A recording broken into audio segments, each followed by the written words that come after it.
Good evening, friends of the creaking door. This is your host to welcome you into the inner sanctum. Come in. Come on in. Well, let me tell you about the loot we picked up in our family. Mother got a new broom. Yeah, she needed it ever since she wrecked the old one in a forced landing on the roof last month. Uncle William got a fur-lined straitjacket. And dear, darling little Aunt Matilda got a new hat pin. Yes, her last one got stuck in the skull of her fourth husband.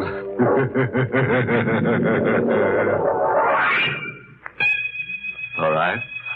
Turn your lights low and your radio up. And remember that all the actors getting killed on this program are being well paid for it. The winter winds moaned around the gabled house like a wandering band of wailing women. As Caroline Giles, puzzled and frightened by something she's seen in the gathering dusk, makes her way into the living room. This is young Mrs. Giles' first night at the family mansion built by her husband's grandfather. Only this morning the attractive bride arrived after a honeymoon trip in Europe. When she enters the huge, shadow-filled room, she notices the servant girl at the window. She's a young girl, the only other person in the house. And Caroline can see that she's scarcely able to control the terror she feels. Mary? Yes, ma'am. What's going on out there? Nothing. When will Mr. Giles be home? He should be here within an hour. Why are those cars stopping out there? Cars, Mrs. Giles? Oh, really, Mary? You must see them as well as I do. 3 of them stopped within a few minutes. Look, there's another one. Maybe that's Mr. Giles. No, the car isn't coming into the driveway. It's stopping outside. Who are these people, Mary? I don't know. Why should they stop outside? What did they want? I don't know. Oh, Mary. You don't know. There's no reason to become hysterical. Mrs. Giles, come away from the window. But why? You don't know them. Oh, please come away from the window. Mary, why? Now... Oh, I've warned you. They're throwing rocks through the window. Get down, Mrs. Giles. Get down on the floor. You'll be hurt. But Mary... Oh, please. Mrs. Giles, just pray that they don't come in here. Just pray that they don't. Wait a minute, Mary. I hear sirens. It's the police. Oh, the police. Oh, thank heavens. They'll make them go away.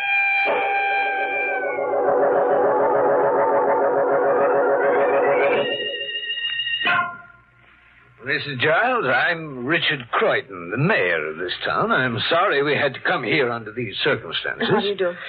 This is John Dent, our local chief of police. Mrs. Giles, I'm very sorry about what happened tonight. The crowd is gone now. I'll do my best to see that it never happens again. I've also come to offer what apologies I can. Must have been a frightful experience for you on your first day here. Our people may appear civilized enough, but in many ways we're a very primitive community. I suppose your husband told you that. No, he didn't. But David told me about you, Mr. Croydon. He said you were the oldest friend he has. I believe you live down the road? Yes, that's right. That's how I happened to see those cars coming, and I phoned Chief Dent. But why did those cars come, Mr. Croydon? Why? Well, yes. Why should those people who hardly know me do a thing like this? Well, didn't David tell you? Tell me what? Where is David now? He went to town. I expect him any minute. Well, perhaps he'll tell you what you want to know when he returns. Why can't you tell me? I'm not sure that I care to. Mr. Dent, perhaps you'll be kind enough to explain this?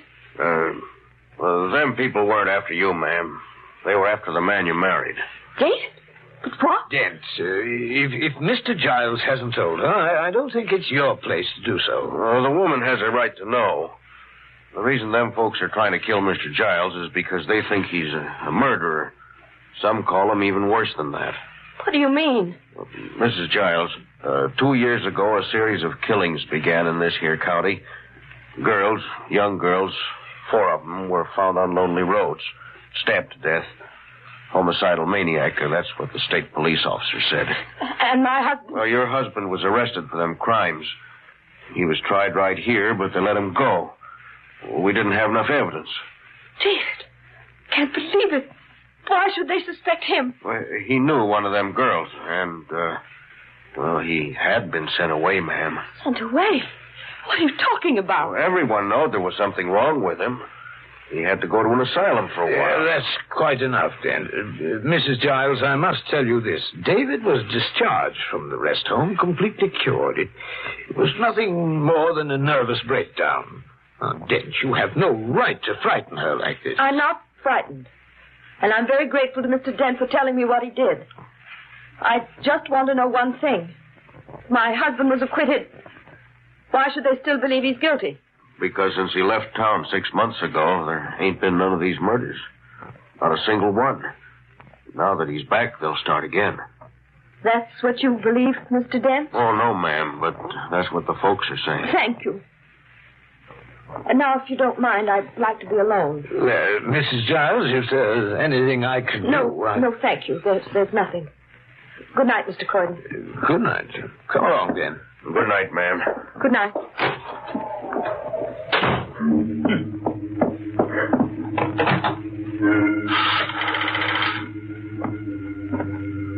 Hello? Operator, will you give me the number of the railroad station, please? No. Never mind, operator. Don't bother. Are you going to leave, Carolyn? David, you heard. Yes.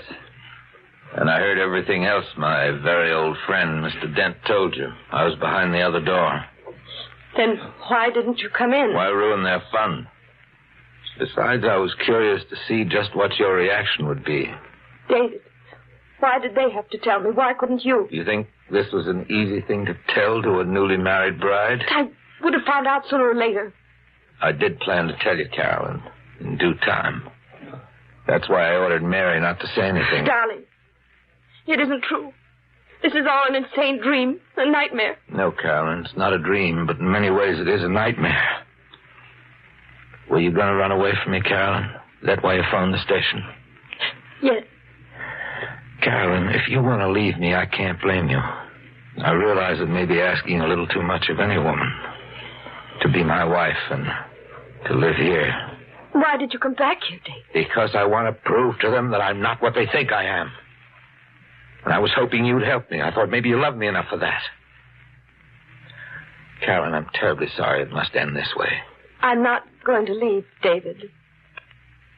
Carolyn, I hope you understand what you're saying. You may be risking your life by remaining here. I love you, David. I'll risk it. I want you to be certain.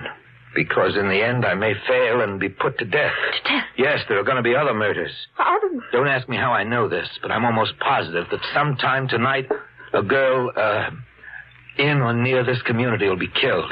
Brutally stabbed to death. I'll have to go out tonight and see if I can prevent it. Do you still want to remain? Why are you telling me this? Because I want to know if you really love me or if you said what you did to placate a madman. To quiet a homicidal maniac who may still murder you. Are you going to stay, Carolyn? Yes. I'm going to stay, David.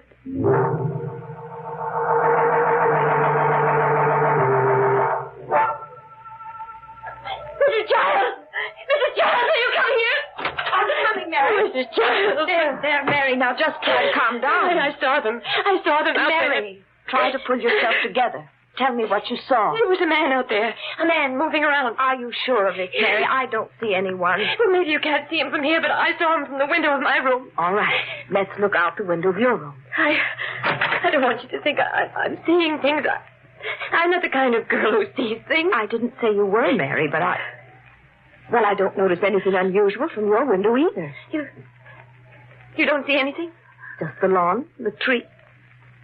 Mary, I know we've all been under a strain today. I guess we're a little jumpy, aren't we? I guess so. But I wish Mr. Giles were here. I don't like us two being alone. I know, Mary, but it can't be helped. Now, come, dear, I think you'd better go back to bed. But I'm afraid to be alone in here. They can get in through the window. Then we'll close the shutters. Help me, Mary. All right, ma'am. There we are. The outside doors are all closed. Yes, I locked them myself, but still, this is a very old house. They can get in. Well, there's a lock on your door that works quite well. You can lock the door from the inside, and then you'll be as safe as you can possibly be. All right. I'll do that when you go. Very well, Mary. I'll go back to my room. I'm sure you'll sleep now. Good night. I hope so. Good night, Mrs. Giles. Did you lock the door, Mary? Yes, I just did. I'm turning out the light now. I'm sorry I troubled you, Mrs. Giles. Good night. Good night.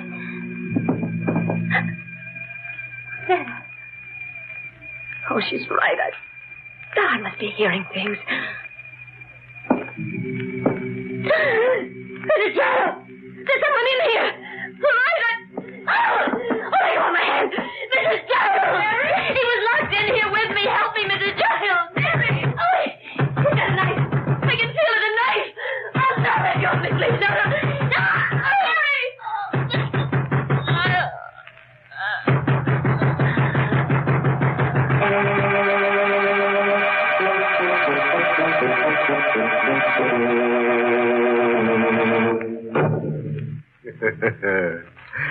Well, friends, this is your host again. You ready to go on with our story of married bliss? I mean bliss. You know, if Caroline had only listened to this program, she'd have realized that it's always a mistake to marry a man who has a weakness for murdering the domestic help. It not only makes house cleaning difficult, but creates a terrible servant problem.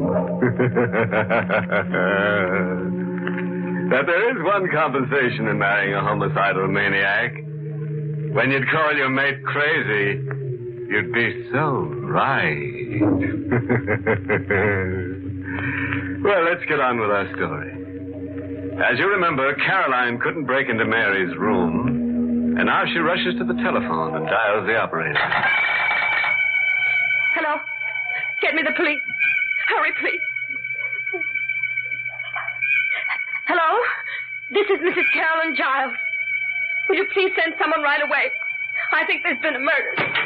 Hang up, Caroline. Hang up that phone. What's the matter with you? Why didn't you do as I told you?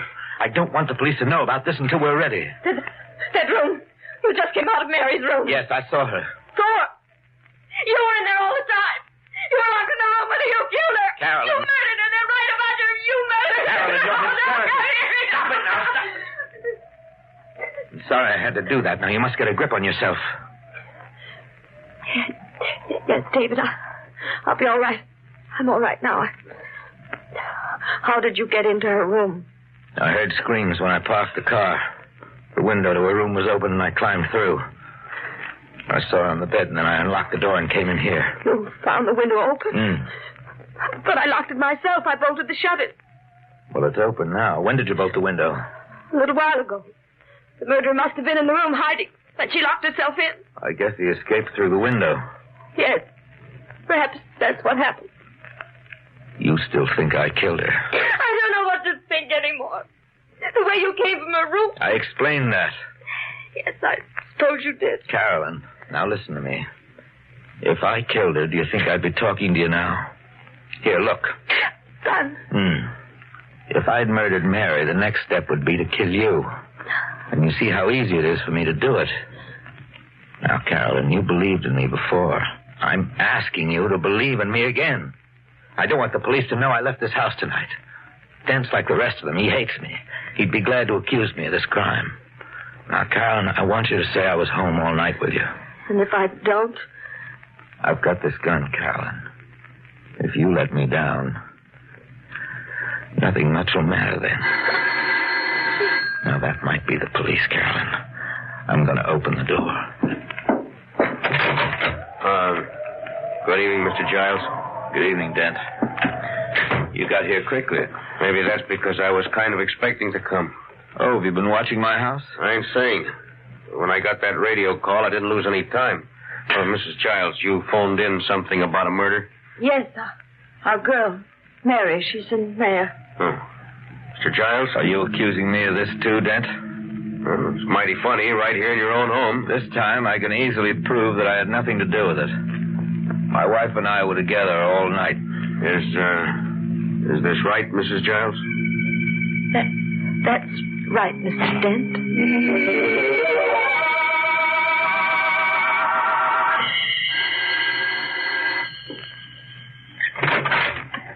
David. Richard, come in. I understand that Dent questioned you again this morning. Yes, but he didn't get anywhere. I think even he's beginning to get the idea that I'm not a murderer. I see. Oh, Carolyn, dear. Oh, hello there. David, why didn't you warn me your friend was coming tonight? Well, I phoned Richard only a few minutes ago. You see, Carolyn, I have to go out. Go out? Yeah. I didn't want to leave you alone after everything that's happened. I know, but... Well, couldn't we come with you, David? No, I'm afraid not. Why not? Well, it might be dangerous. David, where are you going? I'm sorry, dear, but I can't tell you. It won't be a long trip. It's only about 20 miles or so. That's all the information I can give you. Has this something to do with these murders? Perhaps. Now, David, I wouldn't advise you to take matters into your own hands. I'm afraid I have to, Richard. You see, the police haven't gotten very far, and my life is at stake. Your life? Isn't it obvious? The people are stirred up about these crimes. Who can tell when one of them may take it into his head to murder me? It's becoming a matter of the killer's life or my own. Furthermore, there's another reason why I must solve this. A reason I can't divulge right now. Why not? Darling, please don't ask me. I think that after tonight, all this will be over. Bye, Richard. Goodbye, Carolyn. Bye.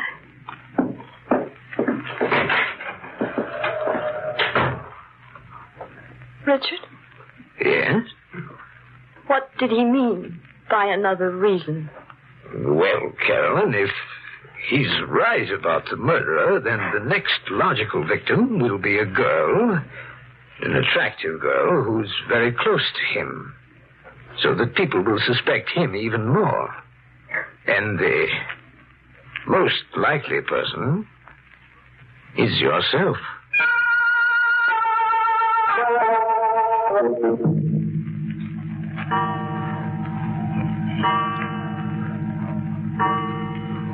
$10. Did he tell you how long he'd stay away, Richard? No, he didn't. Shall I deal another round? Oh, that must be David. Hello? David, are you all right, darling? Well, when will you be home? All right, I'll tell Richard. Goodbye. David's on his way home. He'll be here in an hour. Where did he call from? A town called Waverly. He says he knows who the killer is. That's impossible. How do you know? Because if he knew, he'd never have made that call. I don't understand. It was a perfect signal to the murderer. Murderer? It told him that he was safe, that he had all the time he needs, a full hour. Richard, you... Please, I must warn you not to do anything foolish. It will only make matters worse for yourself. What do you have in your hand? A knife. You see, I simply press this button, and it snaps open. Try to control yourself, Carolyn. Don't try to fight the inevitable. Take my advice and submit to what will come. It will be less painful. Told me. You see how futile it is to struggle. I have the knife at your throat now. I have only to move my arm, and it's all over. Why don't you? Why are you waiting? There's no rush. For once, I have a little time. Time? Time seems to extend the experience. I must warn you not to scream. The moment you do, it will all come to an end, suddenly, violently. Screams are dangerous. One can never tell who hears them. Take the knife away. No. Please. Fear seems to do something to your features, Carolyn. You look extraordinarily beautiful. And I must compliment you on your self-control. You still haven't even raised your voice. You can't get away with this, Richard. David will come home and find you. That's not quite how it will happen. David will come home and find you. I shall have the rare pleasure of seeing his reaction. And then it will be his turn. You're going to kill him? Yes, it will be a new experience. I've never murdered a man before. It can't possibly work. You'll be caught. I plan to be. But I shall plead self-defense. Everyone will believe me because I'll tell them he murdered you. It's very difficult not to scream, isn't it, Carolyn? They won't believe you. They'll never believe you. Oh, yes, they will. My police commissioner hates David because he was freed after Dent arrested him. And his position also depends upon me. Oh, I admire you, Carolyn. None of the others held out this long. You must almost be insane with fear and terror, aren't you? And yet... I won't scream, Richard. I won't. In the end, you will. I won't. You must. I won't. You really are extraordinary, Carolyn. I won't.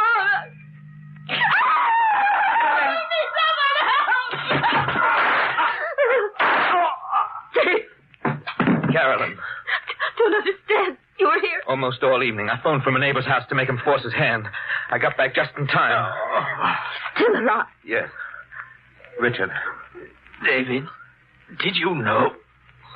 You couldn't have been that clever. I suspected you, Richard, but I wasn't certain till tonight. It was a trap? And Carolyn the bait? All a trick? I'm afraid that's what it was, Richard. Why did you make them think it was me? Why? Because you were a Giles. Always a little too clever. Never quite one of us. But you'll die for this, David. You'll be blamed for this and the other murders. I've left letters accusing you of the crimes. And Dent will believe them. Even over your wife's testimony. You'll die for this. They'll kill you.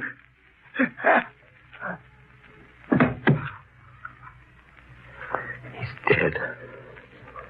David, is it true what he said about the letters? Probably. Dent will never believe me. Good evening, Mr. Giles. Dent. Yeah. Been out there all night. When I heard the shots, I came running in. So you killed him? Yes, but I had to, Dent. He was going to murder my wife. That's true. He's the homicidal maniac you've been looking for. You've got to believe that, Mr. Dent. Of course I believe it, ma'am. Been suspecting him for a long time. Ever since he spread them stories to folks about Mr. Giles. And I heard what he said before he died. You've got nothing to fear now, Mrs. Giles. You and your husband can live here and we'll be proud to have you. And some folks will be mighty ashamed about what they've been saying and doing. I reckon I'd better call in, get them to take this man away.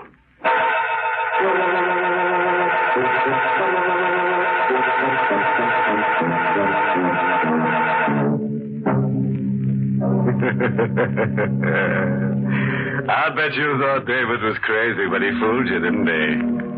As the squirrel said to the walnut tree, you're still not as nutty as people. And that brings us to the moral of this story, which is taken from a retired witch who once said, Why slice your husband's head off when it's so easy to nag him to death? Oh, here's a little thought to take to bed. Never murder your enemies, because then you'll have no one to hate but yourself. Inner Sanctum has been brought to you through the facilities of the United States Armed Forces Radio Service, the voice of information and education.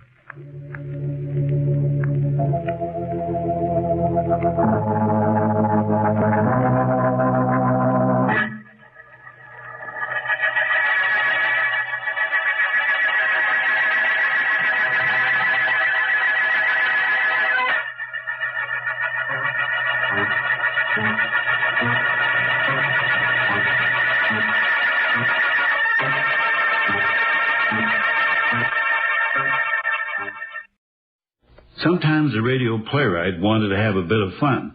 So, long before the Japanese movies had a giant cockroach come out of the sea to eat up Kyoto, or was it South Chicago, I wrote 2 plays that theoretically destroyed everything. One was a story about a growing chicken heart that covered the world, and the other was the one you're about to hear.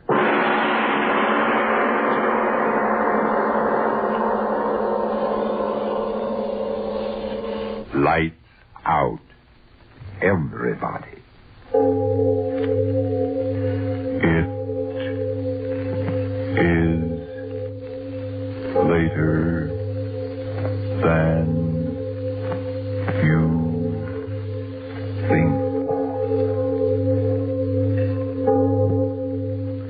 This is Arch Obler.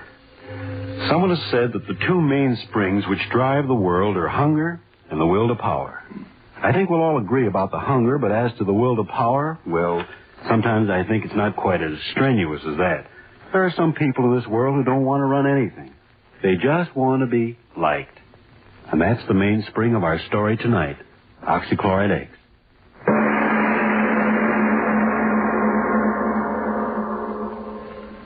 So, I says to him, I says, well, sir, I'd like to be obliging, but I really haven't got the time. And he says to me, well, Mr. Jackson, after all, we're making this proposition only to a few outstanding student representatives on the campus. And we do feel that you should be interested in our proposition. Well, so, what did you say? Well, I said, mister, I can't be bothered. Just can't be bothered. And I gets in my car and off I go. But, Bob, free clothes just for wearing them around the campus. Listen, Stan, my boy, what I want to be a clothes horse for any old haberdashery. My old pappy's got more money than he knows what to do with. Now, what for, I ask? Well, I guess you got something there. Say, who are you going to take to the dance Saturday night? Haven't made up my mind. How about that new number over at the Roto House? No, thank you, brother. What's the matter? Well, did you ever take a look at her feet? No, sir. Never got below her chin. Hold it. Yeah? Ray Stewart to see you, Stan. Yeah. Send him on up. Ray Stewart. Who's he? Well, we're still short one pledge, aren't we? Oh, yeah, I know, but Ray Stewart, who is he? Oh, I met him over in chemistry. Got a mind like a textbook. Oh, but who is he? We can't pledge a man just because he's a grind. Well, we could use a few grinds around here. Exams come around, there's nothing like a few of those brainy boys pull us through. But who is he? Where's he from? Who's his family? Who's his father? Come on in, Ray. Oh, thank you. Oh, it was good of you to bother to come over tonight. It was good of you to ask me. Oh, not at all. Ray, I want you to meet the president of our house, Bob Jackson. Mr. Jackson, Mr. Stewart. I'm certainly glad to make your acquaintance. I might as well admit this is the first time I've ever been in a fraternity house. Really? Sit down, Ray. Make yourself at home. Oh, thank you. Now, tell me, Ray, do you ever go in for any sports back in your prep days? Oh, no. I never had much time for that sort of thing. No? No, I think that sports should be put into their proper place. After all, I'm sure you agree they aren't particularly important. No? And what, might I ask, is important in your estimation, Mr. Stewart? Doing things. Being someone. What? Doing things man's never done before. Taking the elements and transmuting them into things which never existed until you thought of them. That's important. That's being almost godlike, isn't it? That's how you talk. Oh, sorry, I get sort of carried away. Yeah. Well, that's all right. Bob, this boy sure knows his chemistry. Huh? Oh, I really don't know so much. Say, I ought to know better. You pulled me over some tough spots in this course. I'm very glad to help you whenever I can. If I lived here, I could help you all the time. I could help you too, Mr. Jackson. If I need help, I know where to get it. Oh, I didn't mean to offend you. It's all right, Stewart. Now, tell me, you're from around Chicago way, aren't you? Oh, no, Milwaukee. Lived there for years. Nah, don't tell me I'm one of those Bruin families. Oh, no. We're not wealthy people at all. My father runs a small business. It isn't much, but we get along. Oh. I don't think money's important anyway if a person's ambitious. Do you, Mr. Jackson? Oh, no. What's money? You fellas may think this funny, but well, I always thought it's more important what a fella does than what he has. I mean, I've always had the feeling that someday, somehow, I'm going to do something really important. Maybe even miraculous. Well, now, what do you expect to do? Discover the missing link? Yes, Stewart. What is this miracle you expect to perform? Well, I don't know exactly. Ever since I've been just a kid, I've been interested in chemistry, and I've had a feeling that someday I'd perform an experiment, mix certain chemicals together, and something would happen that never happened before. Now you hear that, Stan? A miracle man. Amazing, my dear Bob. Simply amazing. I know it sounds silly, but the things I dream about always seem to work out. Well, would you mind telling us the last miracle that worked out?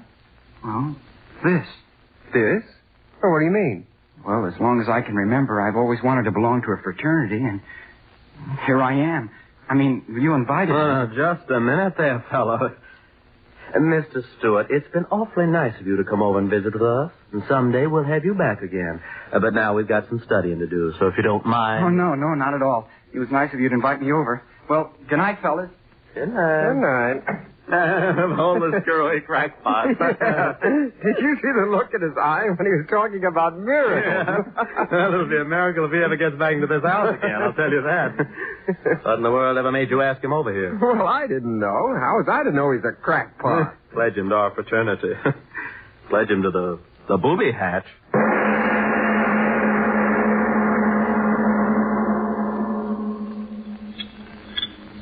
Mr. Stewart, if you please. Mr. Stewart? Yes, Professor? Mr. Stewart, might I ask if you're anxious to sever your relationship with this university? No, sir. Then might I ask why in creation you persist in ignoring my warnings? In this laboratory, you're to perform the experiments given you to perform. Understand? Given you to perform. Yes, sir. Then might I ask why you persist in your, shall I call it, original experiments? Perhaps it's your intention to blow up the university. Or just the laboratory. I'm sorry. You'll be more than sorry if I find you doing this sort of thing again. Now, take down this apparatus and continue with the work in your textbook. Yes, sir. This is my last warning, so bear it in mind. Oh, hello, Stuart. How about loaning me your notebook for a few hours? Oh, hello, Jackson. You haven't been to lab much, have you? No, I haven't, but I can make it up. We've been pretty busy over the house. Initiations and all that sort of thing. Yeah. Jackson. Yeah? You, never invited me back. I thought maybe you forgot. Oh, well, you know how those things are. I wrote my mother that I was joining your fraternity. Well, that was a sap thing to do. Was it? Well, we hadn't pledged you. Stan simply invited you over so I could talk to you. But you said you wanted me to come back. Oh, now, look here, fella. Don't be stupid about this. We didn't pledge you, so that's that. You're not going to pledge me? Certainly not. But why? I don't have to tell you why. But you've got to tell me. Oh, quit pawing me, will you? All right, you're asking for it, so here it is. We didn't pledge you because we think you're a crackpot. A what? A crackpot. You talk about miracles. You spend every minute of your time here in the lab monkeying around with things you don't know anything about, getting yourself in all kinds of trouble. Yeah, and you look like a first-class screwball. But I'm just trying to make... Yeah, whatever it is you're trying, it isn't normal. I'll bet you never had a glass of beer in your life. And if a girl ever looked at you, you'd fall over in a faint. Then you're not going to pledge me? You're not going to... No, we're not going to pledge you. So if your mom expects you to be in a fraternity, you better start cooking up one of those miracles, fella. A first-class miracle.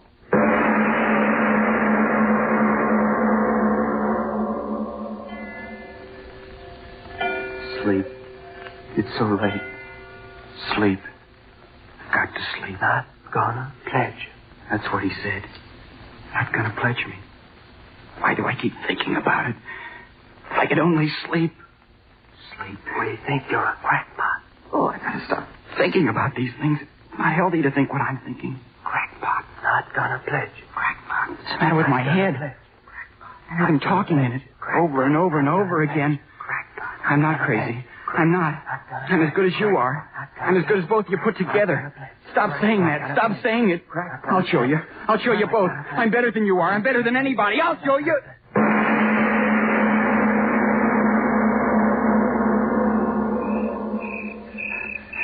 I'll show you. I'll show you. Talk about miracles. I'll give you miracles. The lab. I've got to get into it. I'll give you miracles. It's dark in there. I've got to get in. Oh, blasted door. Got to get in. Window. I'll show you. So dark in here. Got to find a lab table. Got to make a miracle. Who's there? Who's there, I say? Watchman. Come on now. Who's there? Talk up. You don't have to get so excited. I'm a student. Student, eh? Let's have a look at you. That flashlight, you're blinding me. I've got to see who you are, don't I? Yeah, I know you. Seen you on the campus. I told you I'm a student. Well, that don't give you no right to be here after hours. How'd you get in here? Oh, broke a window now, did you? Huh? I didn't break the window. But I heard the glass. So did I, and I followed the man in here. Man, what are you talking about? Give me your flashlight and I'll show you. All right. Here. Look behind you. No one will stop me. No one. Miracle. I've got to make one. Got to.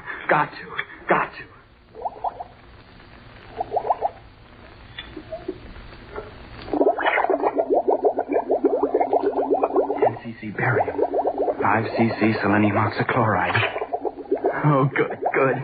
You're working out just as I planned. Who's there? Who's that working there? Professor. Oh, it's you, Stuart. And after all my warnings. You're just in time, Professor. Yes, just in time to have you thrown out of the university. What are you doing there? What is this mess of equipment? It's my miracle. Miracle? What are you talking about? My miracle. Are you insane? Take it apart, all of it at once. Listen to it bubbling. A beautiful sound, isn't it, Professor? Take it apart, I tell you. Empty out the retort. No, I've got to wait. Are you mad? Turn out the burners. No, all right, I'll turn them off for you. No, stay where you are. Stuart, put down that acid. I'll smash the bottle on your head if you touch anything on that table. No, don't throw it. Put the bottle of acid down, Stuart. Please. My experiment. My miracle. Bubbling and boiling and stewing. It will work, Professor. It's got to work. But what is it? I told them I'd create something that no other man has. I told them. And I will, Professor. You hear me? I will. But what? A solvent. A solvent more powerful than anything the world has ever known. What do you mean? What are you talking about? Listen to it bubble. You said solvent. Explain yourself. Yes, solvent. Solvent that will dissolve steel like a hot flame. What do you say? You heard me say it. A solvent that will dissolve steel faster than a razor cutting through paper. Do you know what that means? Run a line of this liquid across a steel girder. The girder will crumple like a falling tree. Pour some of my solvent into a glass shell and bomb the cities. I tell you, it'll make war too horrible for men to endure. You crazy boy, you. You know what you're talking about? I'm talking about that. That liquid there. Listen to it. Listen to it sing. Why, no such solvent exists. Selenium oxychloride, perhaps, but to do the impossible things you talked about would require a quantity so... Oh, the beaker. It cracked. No, do something. That liquid's flying all over my bench, my laboratory. The stone of the bench. It's eating through the stone. Oh, stop it. The liquid. It's eating through the stone bench. No, it can't be. It's eating through the slate of the floor. The hole's getting bigger and bigger. Run! Oh, I've done it. I've created something no other man has done. A solvent that dissolves anything. Anything. Hey,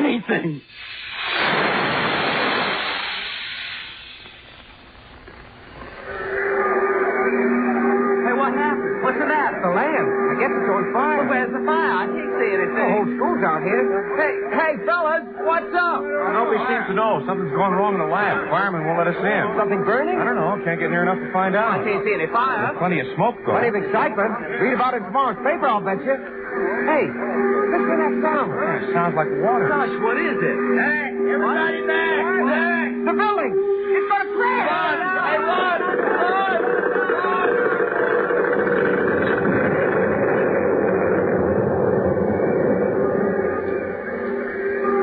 I did it. A solvent that dissolves anything. Anything.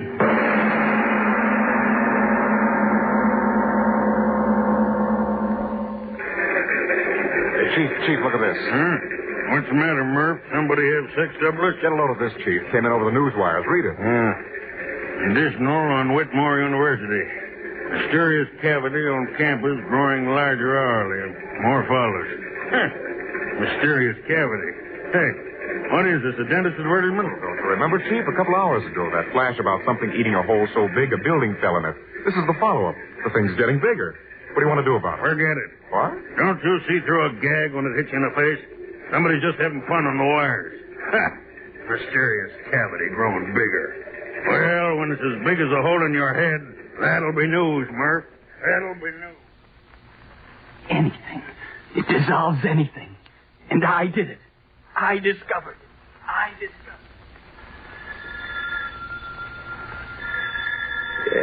Yes. Hello. What is it? Yes, this is Dr. Whitmore. Who's this? Who? National News Service. Now, look here, my good man. It's 4 o'clock in the morning, and I'm supposed to be resting.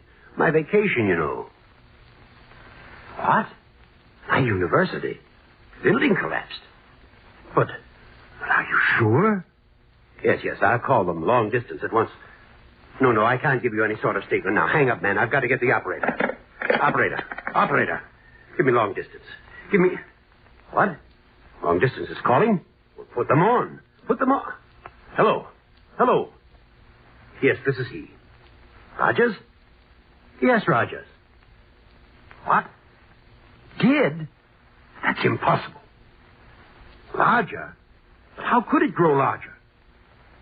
Chemicals? Are you drunk men? Insane? It's impossible. Impossible.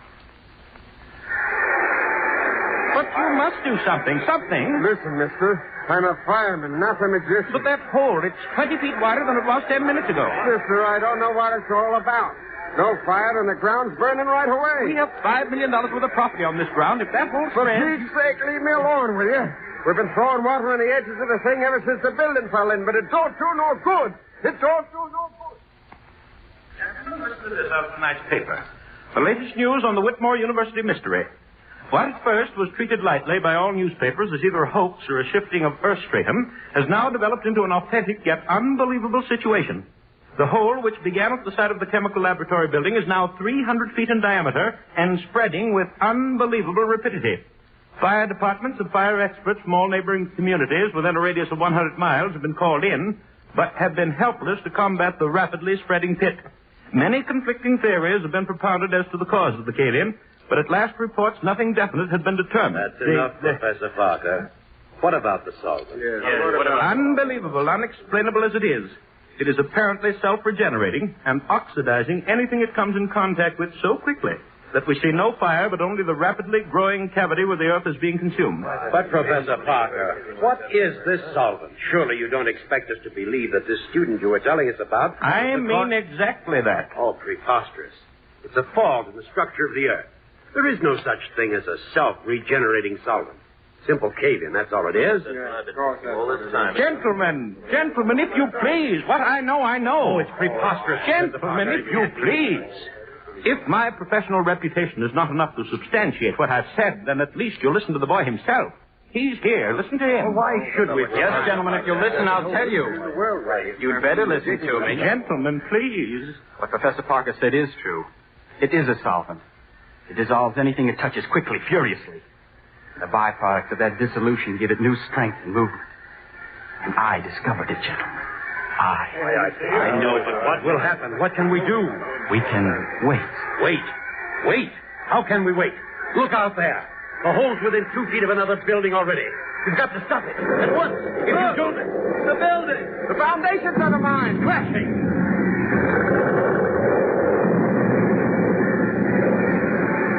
Mother in heaven.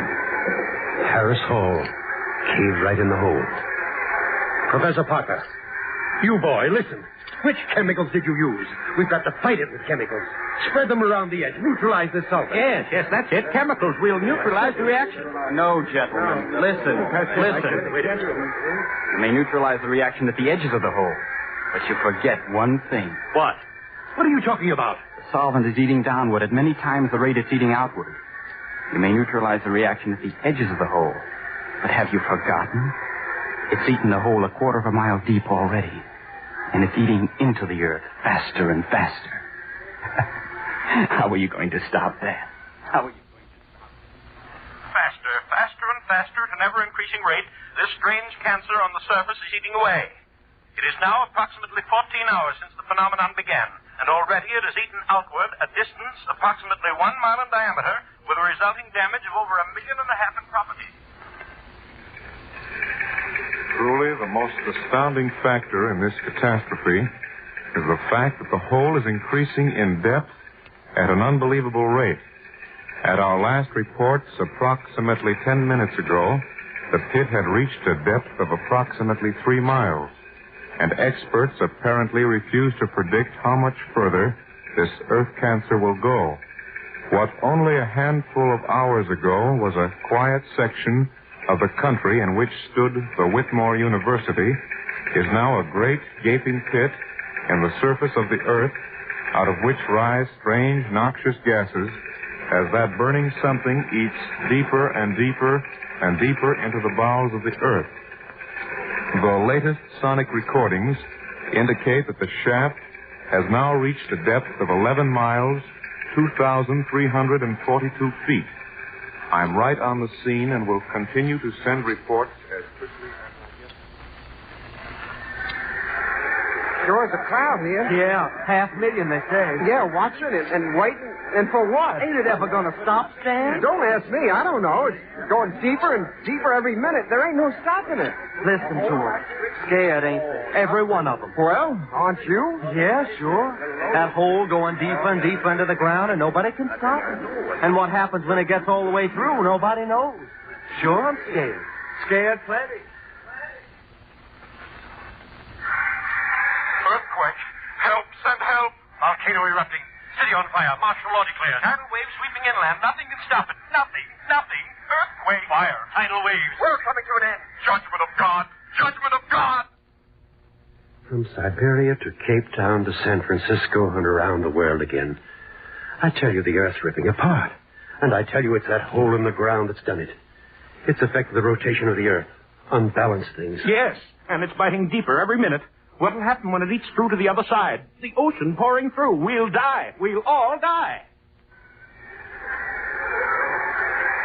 Who's to blame? Who's to blame? Who's to blame? It's that kid who's to blame. Yeah, we read it in the papers. That crazy college kid. There he is. That's him. That's him. No, let me go, you fools, you. I've done a great thing, a wonderful thing. Created something no one ever thought of. No, let me down. Let me down. Let me down, you fools. I started the song, but I didn't know this would happen. You can't blame me for a miracle. Throw him in the hole. No. Yes, throw him in the hole. He made it. No, don't throw me down in there. There's no bottom to it. No, no.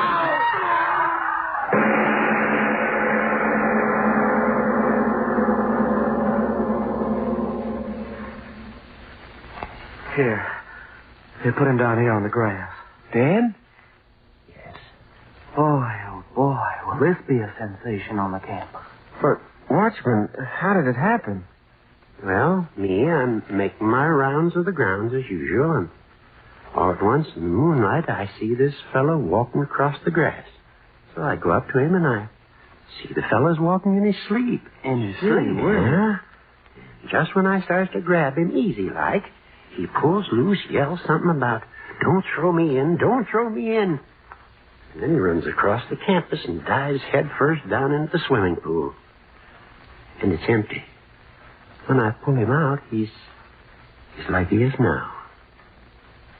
Busted neck. But who is he? Anyone recognize him? Yeah, I know him. Stewart's his name. Ray Stewart. Kind of a screwy little crackpot. Always talking about creating miracles with chemicals. I wonder what he thought was happening to him diving down that hole.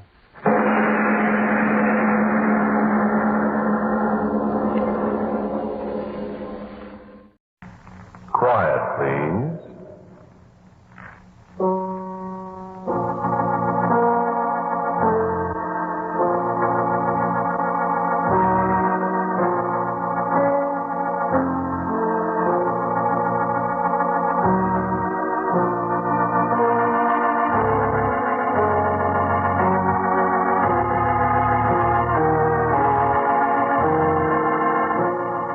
The Mutual Broadcasting System presents Quiet Please, which is written and directed by Willis Cooper and which features Ernest Chappell. Quiet Please for tonight is called Clarissa.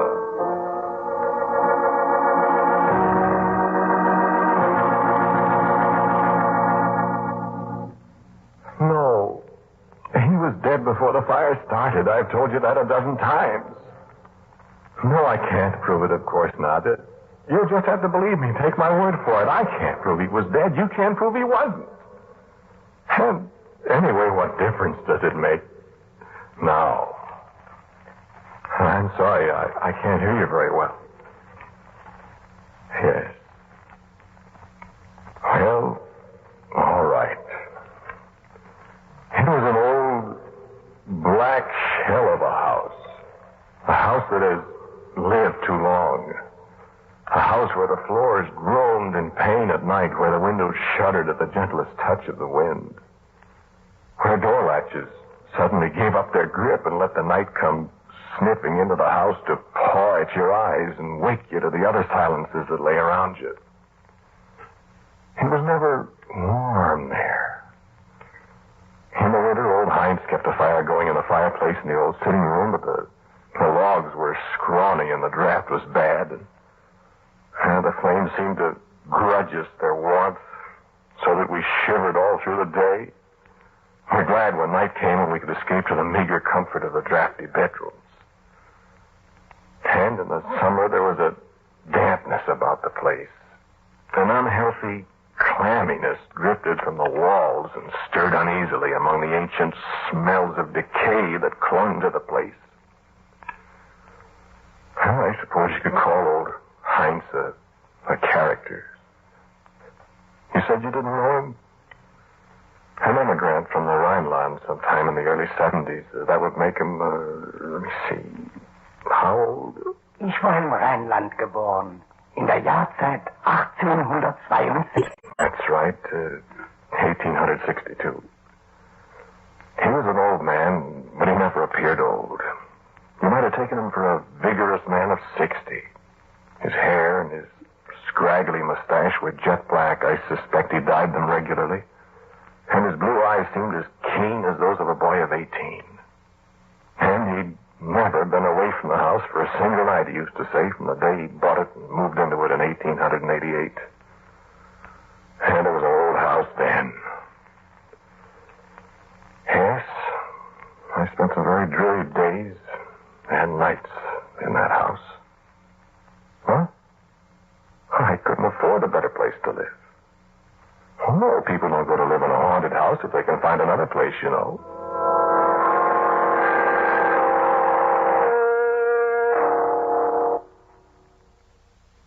Oh, yes, of course, I'd heard it was haunted before I went there to live.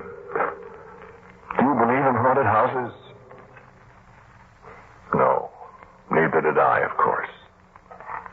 Well, I agree, it did look like a haunted house. I've told you about the sounds in the night. I've told you about some of the sounds in the night. Yes, of course, there were other sounds. Well, please, let me tell it my own way. Well, Clarissa, for instance. Clarissa in particular. Clarissa above everything else. I had lived there nearly a year. Heinz and I sat that first night alongside the fireplace. I remember he'd asked me to share a bottle of Bent Custer Doctor with him. We sat in front of the stingy little fire. There was a kerosene lamp on the table, and Heinz in his old black coat with the sleeves that were too short. You like the wine then, Jesse? Yeah, very much. Very much. I have not much left. This is from before the war when it was easier to get, you see, but now... Well, it is almost their last. You shouldn't be so generous with it, Heinz. Oh, no. Good wine always schmeckt besser. When with a friend you drink it, nicht wahr? A little more? Not for a moment, thanks. Yes, to sit by the fire and look down into the coals and see images of the scenes past. Drink wine and see the images grow clearer.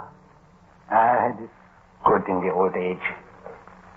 You've lived here alone for a long time? Yeah, for a long time. Long time. I'm used to it.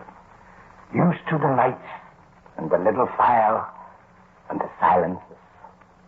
Yes.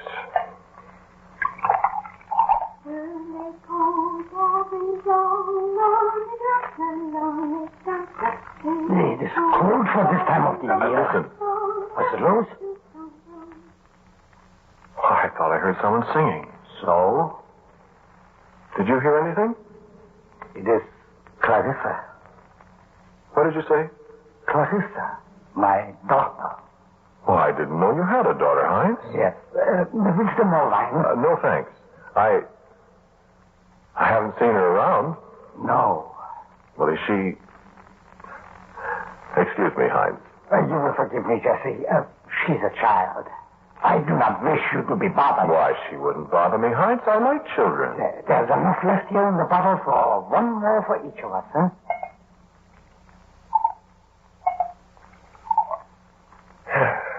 Thank you, Heinz. And yes, schlaf wohl. And I drank the last of the wine with the old man. And then I climbed the creaking stairs to the dreary little room, carrying a kerosene lamp in one hand sun casting fabulous shadows on the peeling wallpaper. Seeing the ancient plush-covered rocking chair nodding away at me as I entered the room, as if a startled occupant had suddenly deserted it at the sound of my footsteps on the stairs. And the cold spring rain drenching the window panes, and the murmured complaints of the beams and rafters of the old house.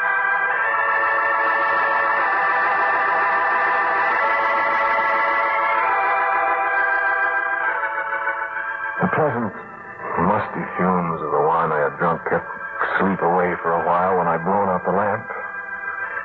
The melody of that children's song flowed again across my mind as I lay there. My thoughts wandered to the lonely child that dwelt in the haunted house with the old man and the new-come student. I smiled to myself as I thought, now that settles the question of the house being haunted, doesn't it? People have heard the little girl singing to herself in the night. They've not known that a little girl lived here, too. Well, that's the ghost. And I smiled again at superstitions. And another idle thought struck me. I wondered at the child's age. 10 or 12 years old by the sound of her voice. And somewhere in the back of my drowsy mind, I seem to remember that Heinz had told me that his wife had died. Well, was it the year of the San Francisco earthquake? Well, that would be 1906. That would be 42 years ago. And this was a child of 10 or 12. I must have been mistaken. I was getting sleepy. The wine, the rain, the dark.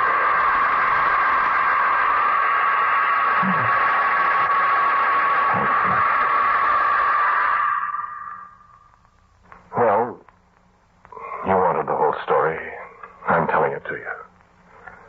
In the morning, Heinz was working in his garden, and the early sun made the old house seem a little more cheerful, a little more livable.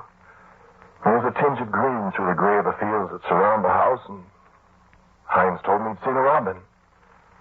I stood and watched him a long time, and I don't think he noticed how my eyes wandered to the windows of the old house, searching for a flash of color that might be a child's hair ribbon, or how I listened for the sound of a young voice singing a little song, the children who danced so long ago on the bridges of Avignon. I didn't even notice that I was humming a song under my breath. Shirley Pond. Clarissa's song, eh? What? Oh. Well, that's Clarissa's song. Our kids used to sing it when I was young. Yeah, my wife is French. She taught the song to Clarissa. Oh? Yeah, it is an old song. How old is your daughter, Heinz? How old? Oh, she's young. Is she pretty? Oh, yeah. Your breakfast? Coffee. I found it on the stove. Clarissa made it. Oh, did she? You'd better go to work now, huh? Yes, I suppose so. You don't need to keep the little girl out of sight on my account, Heinz. I like children. Oh, she bothered you. Oh, no, I've got a little sister back home. Oh, yeah? Miriam. She's 11. Clarissa is older. Oh?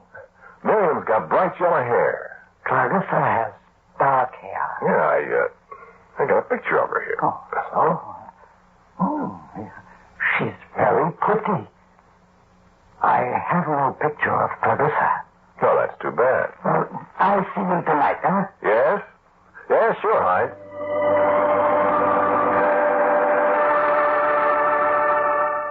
I should have let the thing drop then and there.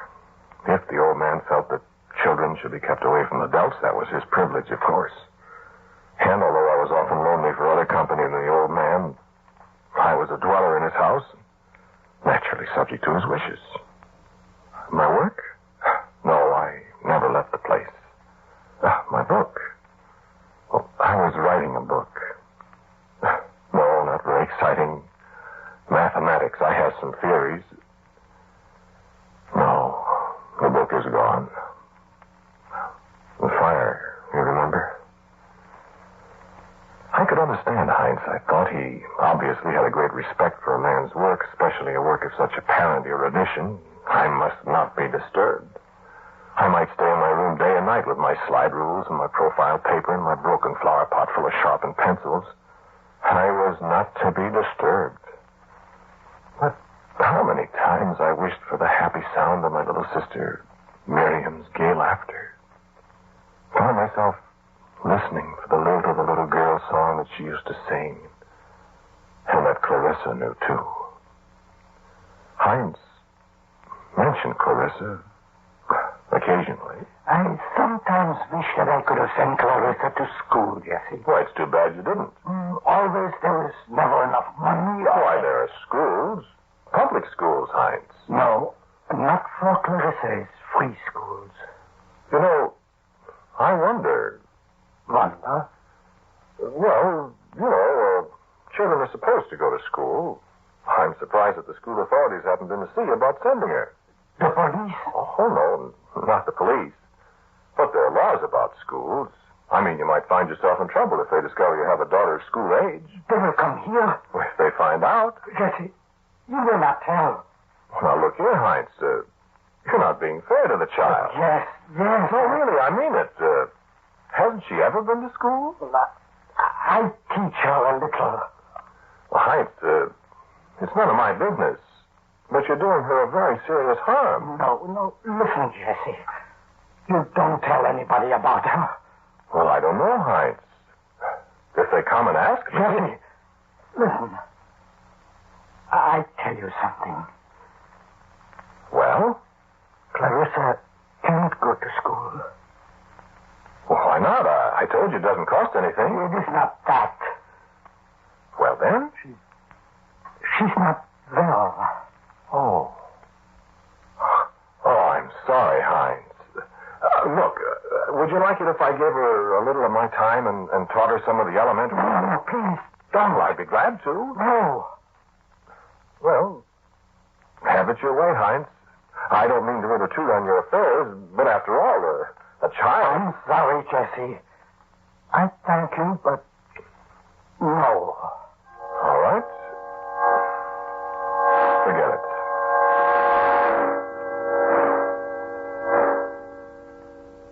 But I couldn't forget it. A kindly old man. Yes, he was kindly. And a sick child who had never seen the inside of a schoolroom who was growing up to become, well, what? In an ancient, moldering house, a house that had lived too long, alone with a father born 86 years ago. Alone at night in the darkness with the house grumbling and complaining around me. I thought about the plight of the child. Sometimes I could hear her song far away somewhere in the dank recesses of that crumbling house. And my thoughts revolved again about this mystery. Heinz said she was not well. Heinz would not allow her to appear. Was Clarissa some misshapen monster child that she must be pent up and never see the sun? Was she... I detest mysteries of that kind. I love the good, clean mysteries of abscissa and ordinate, the logarithm and antilogarithm of the calculus and the grand old theorems devised by the ancients. But the fascinating mysteries of the human mind and of human behavior are alien to me. Them I hate. And my thoughts crept further and further away from the 10 numbers as doubt and speculation about the child laid hold of my mind. In the night, how often I heard her sobs, I thought, sometimes close outside my door. And yet when I opened the door, there was nothing. And old Heinz grew more and more taciturn. He never spoke of his daughter. He seemed to avoid me by day and to disappear by night. But the summer came then, and the fall, and winter. My book was going badly, and my thoughts wandered. I must leave this place, I thought, or find out this mystery. And again I asked the old man if there was not something I might do for this pathetic child, this invisible, haunting voice. No, Jesse. There is nothing you could do. But Christmas is coming, Heinz. What can I get her for Christmas? No Weihnachten, Jesse. What? my Helene. She died on the eve of Christmas. Well, but Heinz, you owe it to the child. No. Let us not speak of it again. But to me, the thought of Christmas passing by this child was unspeakable. I determined that if the old man would do nothing about it, I would. You know, I had little money. There was so little I could do. But I did come into the town here, and I found a toy for her. I found one I could afford. A little woolly lamb. A little woolly white lamb with black buttons for eyes and a blue silk ribbon about its neck and a gay little blue flower in its mouth. I hung a little card about its neck that said, Merry Christmas to Clarissa. And on Christmas Eve, Heinz and I shared the last bottle of Ben Costa Doctor before the miserly little fire. And I gave him one of the handkerchiefs my little sister Miriam had sent me, and he gave me an old stone Krug with a heavy pewter top that he said came from Heidelberg. And we regretted that there was no creamy Pilsner Urquell to drink from it. Wished each other a happy Christmas. And then, in the night, I was awakened by a tiny sound. And I lay awake silently for a moment. And there was another sound. A hesitant little footstep. And a rustling at the dresser across the room from me. And I lay quietly and listened.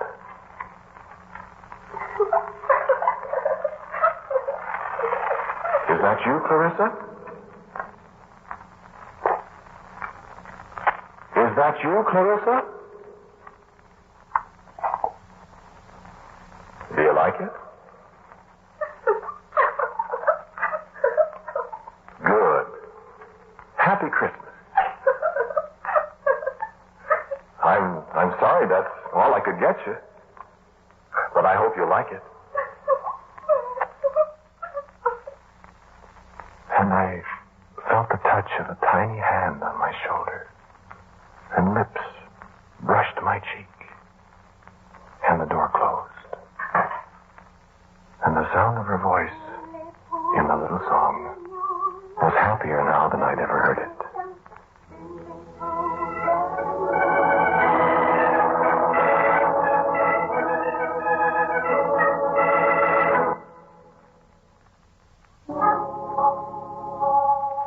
And so I knew at last that Clarissa was not a ghost, but a living person.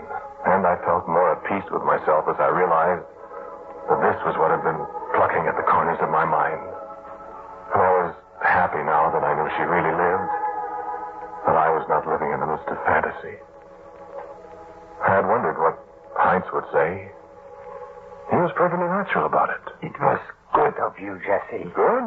What? To find a gift for Clarissa. Oh, did you like it? Well, I'm glad. She asked me to say Dankeschön to you. Then I say, Bitteschön? It is good. You're a kind person, Jesse. I wish it could have been more. Oh, it is a very rich gift. Never has she had such a thing. Is she going to have Christmas dinner with us, Heinz? No. So, I had won a little victory in this conflict with the darkness. But I was to go no further. I asked Heinz about her. Heinz answered shortly. I suggested that a birthday gift might be in order if I only knew her birthday. I proposed writing to my own sister and begging her for outworn storybooks that Clarissa might read, even if she must stay aloof from the rest of the house. Heinz did not reply.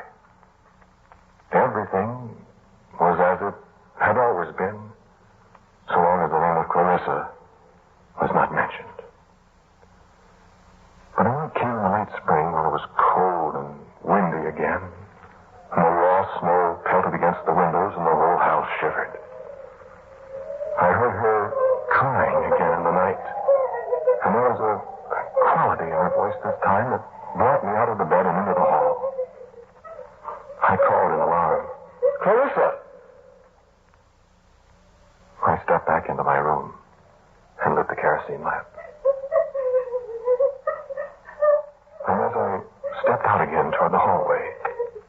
Heinz confronted me. That's my auntie, Jesse. Why can't you hear her, Heinz? Something's wrong. She's sick. No, go back by your room, Jesse. Oh, but Heinz. Don't beat me, Jesse. Go back. Now, Heinz, listen to me. Something's awfully wrong with that child, and I will take care of her, Jesse. Please, Heinz. In your room. Now, see here. I take care of my own, Meinherr. Heinz.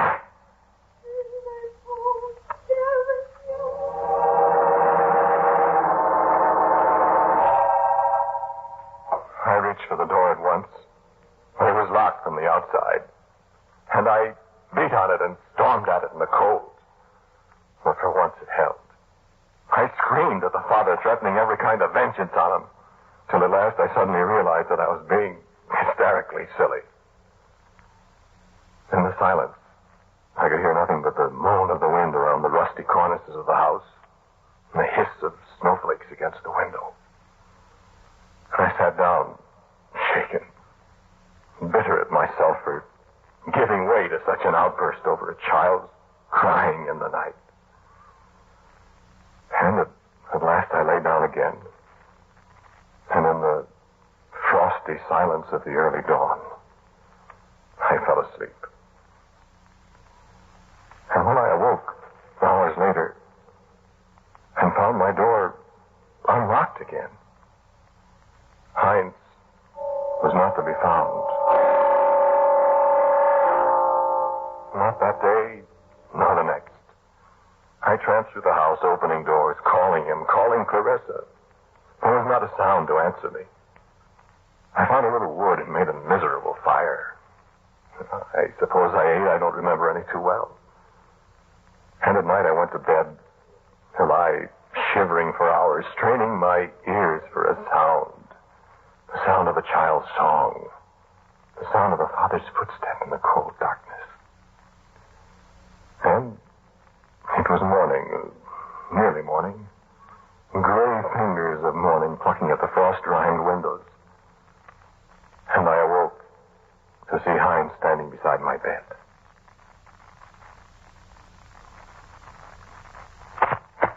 In the 2 days, he seemed to have aged 20 years. He was an old man. He spoke to me. Jesse, my friend. What's the matter, Heinz? No much matter, Jesse. I am dying. Why, Heinz? It is finished now, Jesse. Alles is vorüber. Here, sit down. No. Hear me. See the key to Clarissa's room. You take it.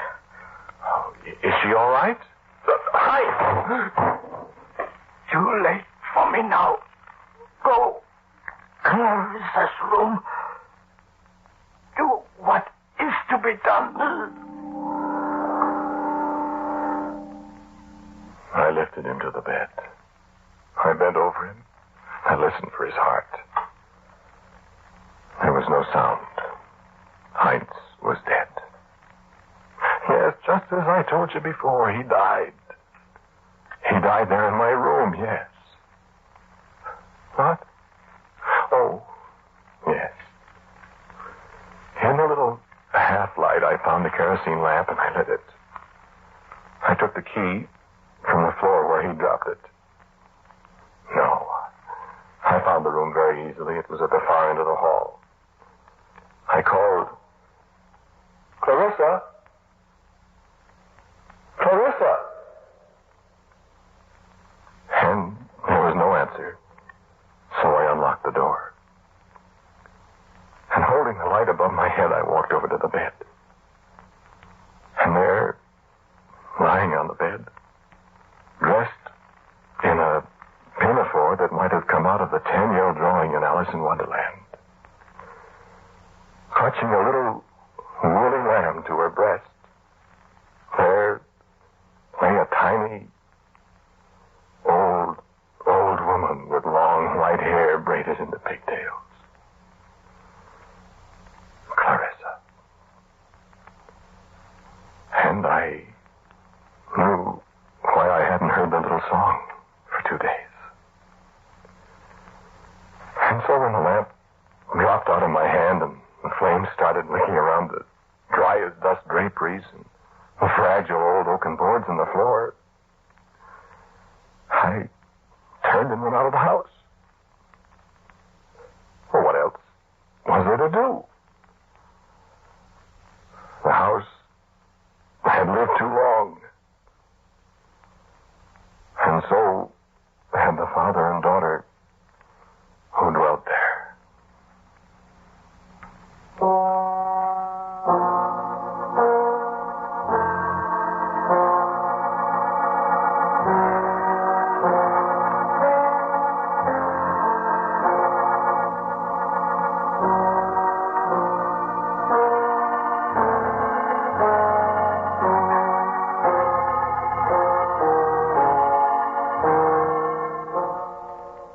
Please for tonight was called Clarissa. The man who spoke to you was Ernest Chappell. And Heinz was played by Bruno Vick. Clarissa by Peggy Stanley. As usual, music for Quiet Please is by Albert Berman. Now a word from our writer-director, Willis Cooper. The characters in tonight's Quiet Please are neither living nor dead. They enjoy neither of these interesting conditions because they're solely the invention of my own imagination, intended to represent nobody at all. Quiet Please for next week is called 13 and 8.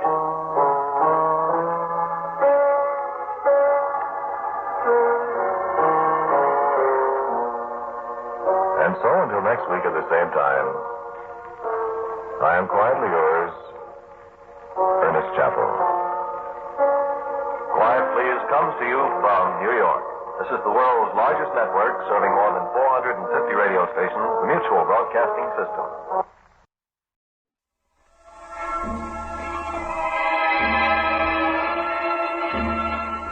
Mystery in the Air, starring Peter Lorre, presented by Camel Cigarettes.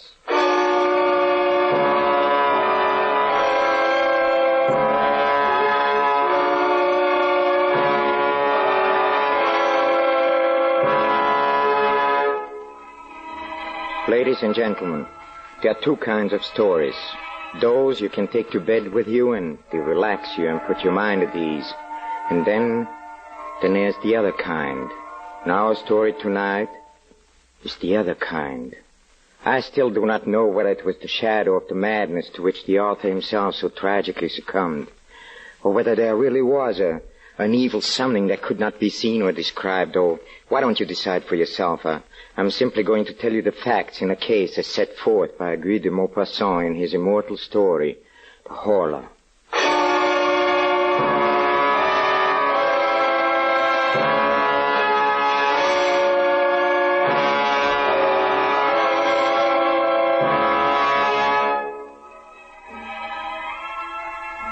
Each week at this hour, Peter Lorre brings us the excitement of the great stories of the strange and unusual, of dark and compelling masterpieces culled from the four corners of world literature.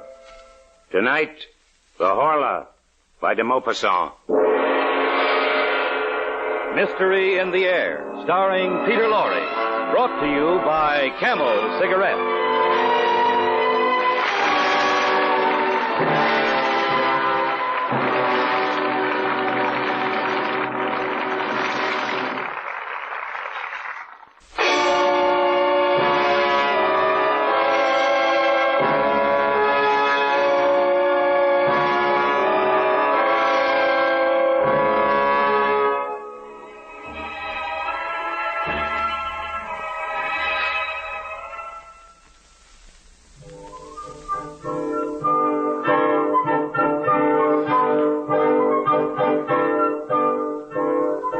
May 8, 1889.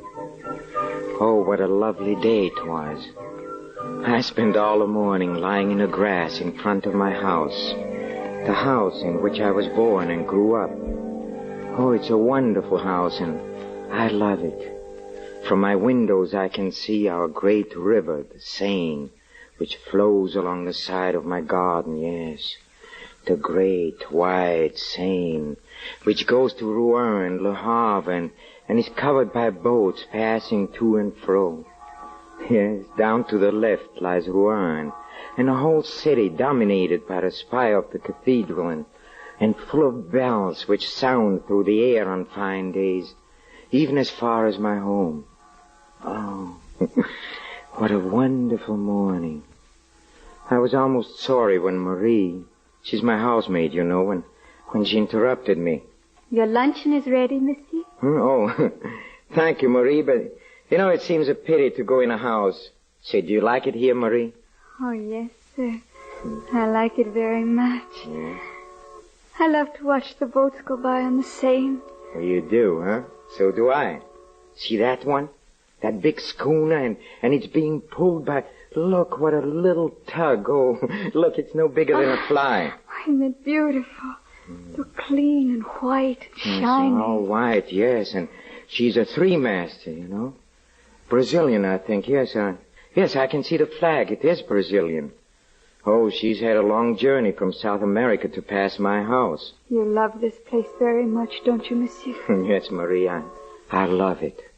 I can feel those deep roots which attach a man to the soil on which his ancestors were born and died, and to the villages, yes, to the atmosphere itself. You don't know what I'm talking about, do you, Marie? No, sir. No. But I do know that if you don't come into the house soon, your luncheon will be cold. All right, Marie, I'll come in.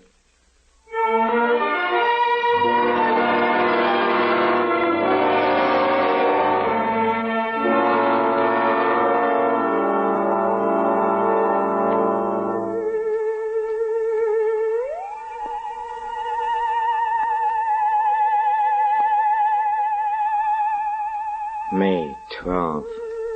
For some reason, I've had a slight feverish attack the last few days, and I feel low-spirited and ill. I have continually a horrible feeling of impending danger, an apprehension of some coming misfortune or of approaching death.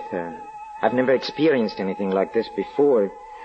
If it continues, I think I'll have to see my doctor.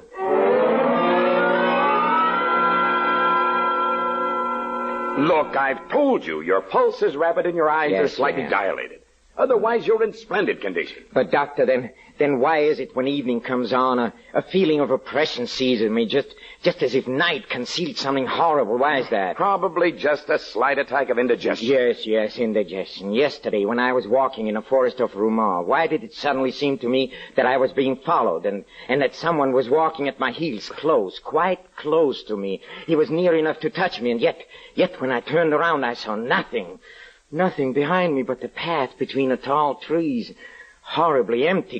Can you explain that by indigestion, can you, huh? Well, here's a bromide. If you'll take it and several cold showers daily, I'm sure your fears will vanish. Yes, I'm And sure. you'll be able to sleep without any further trouble. All right, Doctor. Thank you very much.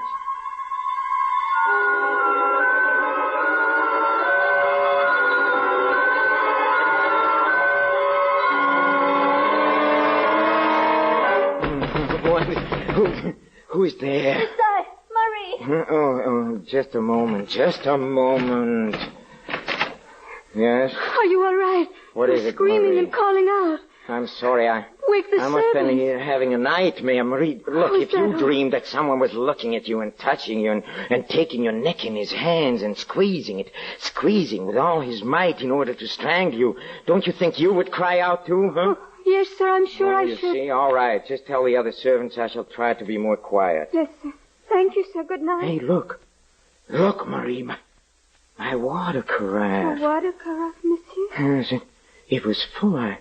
I know it was full when I went to bed. Yes, sir, I filled it last night. Yes, and now it's empty. I haven't touched it, and it's empty. Yes, sir. Somebody has drunk the water. Somebody has been in his room. Something drank that water. I don't know who could have, sir, unless perhaps you yourself in your sleep. Yes, I myself in my sleep. Of course, that's it. I must have done it myself, Marie. Marie, tell him to pack my things. I'm going to Paris. I'm leaving the first thing in the morning.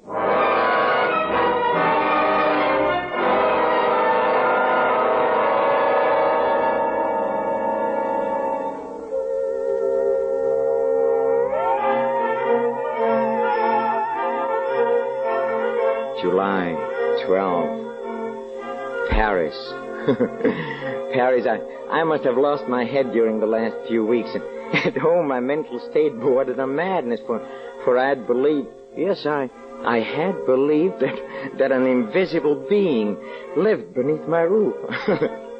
How stupid, how perfectly ridiculous it all seems now, yes.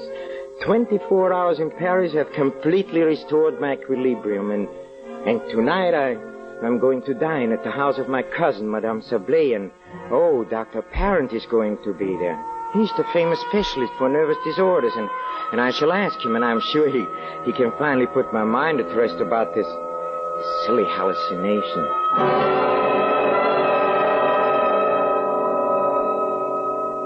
Well, Dr. Parent, I've been wanting to ask you, have you ever known of a case where a person feels that he is, how shall I put it, and not entirely in command of his soul? It is curious that you should ask me that. Why is it curious?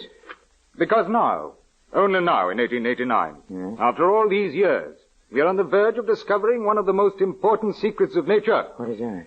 Ever since man has thought, he has felt himself close to a mystery which has been impenetrable to his gross and imperfect senses. Yes. Whatever are you talking about, Dr. Parent? Apparitions, my dear Madame Sablé. Invisible spirits. Yes, oh, you doctor. You're always being mysterious. Oh, not at all. For more than a century now, men seem to have had a presentiment of something new. Mesmer and some others have put us on an unexpected track, and we have arrived at really surprising results. Oh, you're just trying to frighten us. Not at all. If you think so, would you like me to try to send you to sleep, madame? It would be a novel experience. If you can do it. And if I can, it will answer your cousin's questions. Yes, it certainly would. Now, madame, if you would just sit in this easy chair. So, now you must let your mind go completely blank and look fixedly into my eyes. Yes, that's it. Now, you are going to sleep. To sleep. You're going to sleep. Sleep. Sleep. You see, her eyes are becoming heavy. Her mouth is twitching. That's incredible. Sleep. You have nothing but Doctor, I don't like this. It frightens me. Sleep. Sleep. Here, now she is asleep. An easy subject, I must say. Now, if you will stand directly behind her chair, I will proceed with the experiment. Now, I hand her an ordinary pasteboard visiting card. So. Now, Madame Sablé, you hold in your hand a looking glass. Yes. I am holding a looking glass. What do you see in it? I see my cousin standing behind my chair. Doctor, what is he doing? He is twisting his ear. But, Doctor, she cannot see me behind her by looking at a piece of cardboard. No, of course she can't. She sees you through her mind. Or someone's mind. This troubles you, doesn't it? Yes, it troubles me. But it answers your question. No. No, it does not. That's common knowledge, Doctor. It's an axiom that human beings can be dominated by human beings. But what if a human being is dominated by something?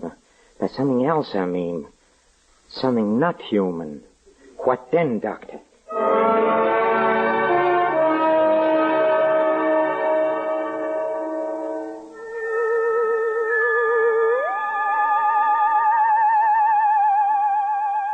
August 6. I'm back at home. Yes, now I know it's useless to struggle. Useless. Somebody possesses my soul and dominates it. Somebody orders all my acts, all my thoughts. I'm nothing except his slave and a terrified spectator of all I do. Yes, but who is he, this invisible being that rules me, this unknowable spirit, this rover of a supernatural race? He must have a name. I know he has. I feel it. I can feel it. And, someday it will come to me. Oh, if I only could leave my house and go away and escape and never return. But it's impossible. This being I cannot call by name, he will not let me. I'm helpless. What can I do? What can I do?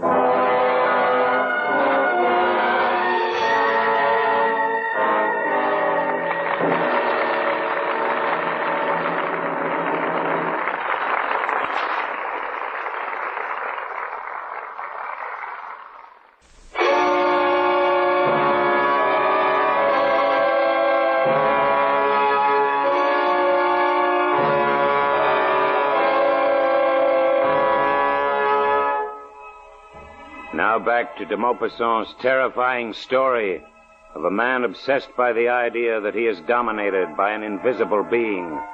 Fear is ruining his life. The suspicion that he is no longer master of his own actions, even of his own soul, is rapidly becoming a certainty. It's only 2:00, and the whole night is before me. Oh, how still it is. And the stars, how bright they are. Who inhabits those faraway regions, and what do they know that we do not know? Will not one of them someday appear on our earth to conquer it? We are so weak, so defenseless. And what was that? I heard the rustle of paper, yet there's no wind. Absolutely no wind. There. It's that book, yes, the one on the table under the lamp. It's incredible. The page has turned. The page lifted itself up and fell down upon the others as if a finger had turned it over. My armchair appears empty, but no, it isn't. No, he is there. I know he is. Sitting in my place. He's reading. I can't stand it any longer. I'll grasp him and... He ran away. He ran away before I could reach him. He ran away and the window closed after him. He's afraid of me. He's afraid of me. What do you call yourself, you evil shade? Whatever it is, someday I'll catch you and crush you. Monsieur, monsieur. What? We heard the noise and we wondered. Another nightmare, monsieur. No, it's not a nightmare. I was awake. Tell me, Marie, do you believe in invisible things? Invisible? Yes, invisible beings that dominate you. Well, I read an article about that in the paper today. What did it say? That somewhere in Brazil, I think, people are frightened, leaving their houses, saying they're pursued by invisible beings which feed on their life while they're asleep. Yeah? Like vampires, you know. Marie, that is where he came from. Oh, monsieur. Don't you remember the day we saw that little tug pulling that big Brazilian schooner up the river? Yes. Remember, she looked so white, all white, and he was on board. Yes, he came from there where his race originated, and he saw me, and he saw my white house, and he sprang from the ship. Oh, now I understand. Don't you? Don't you? No, monsieur, I don't. No, you couldn't. It's all right, Marie. Go to bed. There's nothing wrong. Don't worry anymore. Go back to sleep. Go.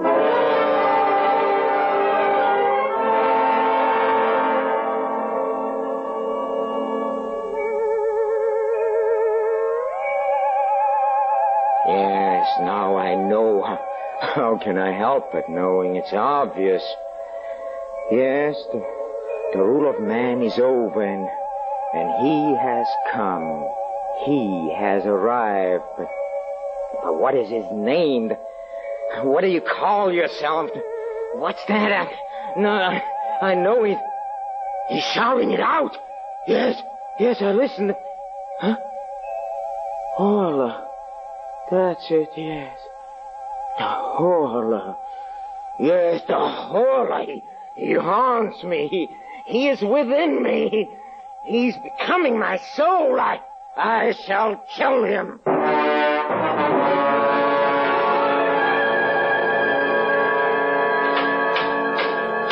There, monsieur. What? The iron shutters on the windows and door complete. All right. Know why anybody wants half-inch iron shutters in their bedroom is more than I can see. Well, at least it'll keep everything I out. don't want to keep things out. I want to keep something in. Never mind. If you're finished, you take your tools and go. My housekeeper will pay you. Yes, monsieur. Good day, monsieur. Good day. Now I'm ready. Yes, tonight he'll come. But tonight I'm ready for him. I'm ready for him.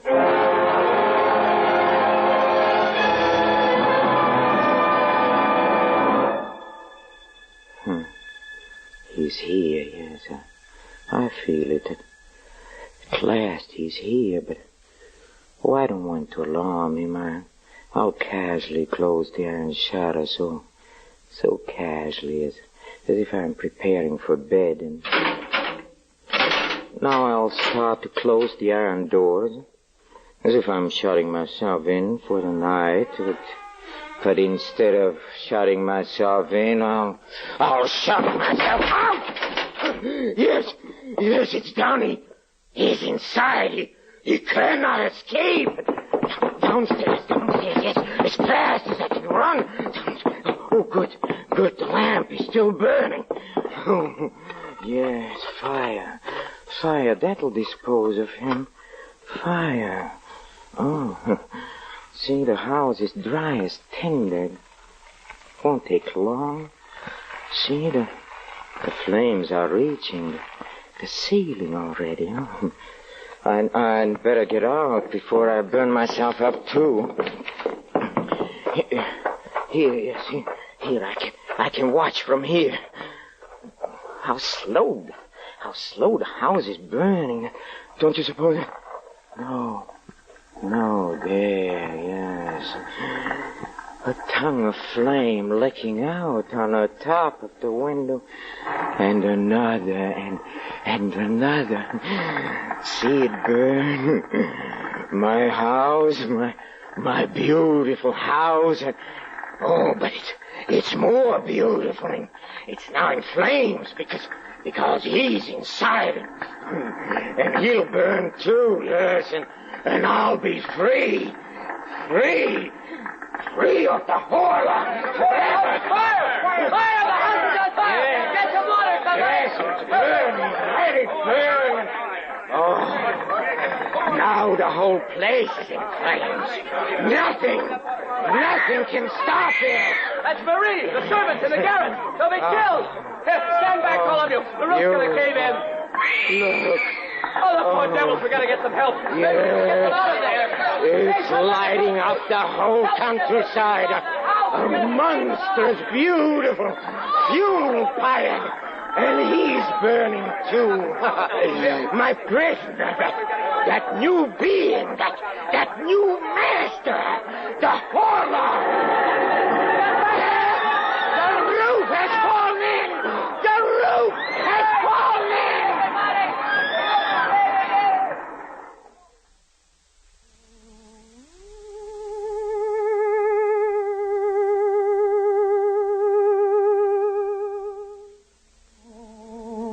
It's over. That is the end for him. He's dead. Yes, but is he dead? No. A spirit would never fear premature destruction. Only we fear it. All our human terror springs from that, and well, then after man, what? The Horla, yes. After us, who can die any day by any accident, comes he who can die only at his own proper hour, because he has touched the limits of his existence. No, he's not dead. What can I do? What can I do? Oh, there's one thing I can do. I can destroy myself. Yes, I must destroy myself. I'm going to destroy myself. Destroy me go! Yes, I know I'm Peter Lorre. I know it's a story. I know it's by the Maupassant, yes. I know it's Thursday night, and we are on the air, but it's the horror that...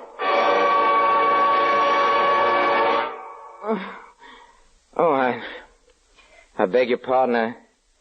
I'm sorry I got so excited, but I warned you at the beginning. It's a very uncomfortable story.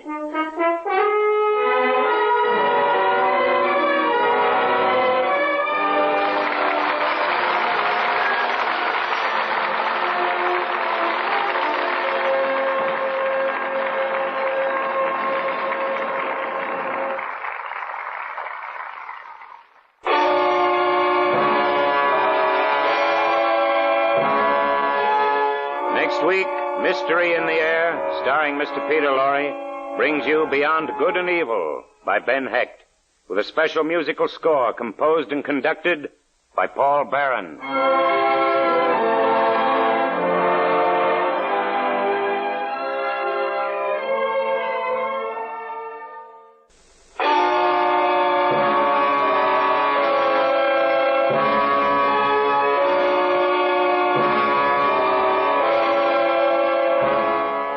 Listen again next week at this same time when the makers of Camel cigarettes present Mr. Peter Lorre in Mystery in the Air. Next week's play will be Beyond Good and Evil by Ben Hecht. The artists supporting Mr. Lorre tonight were Henry Morgan as the voice of Mystery, Peggy Weber as Marie, Lorene Tuttle as Madame Sablé, Ken Christie as the Doctor, Ben Wright as Dr. Parent, Howard Culver and Jack Edwards Jr. This is Michael Roy in Hollywood wishing you a pleasant good night for Camel. This is NBC, the National Broadcasting Company.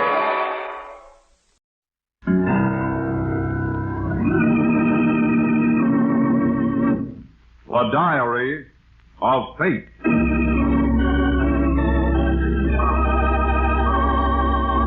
Fate plays no favorites. It could happen to you.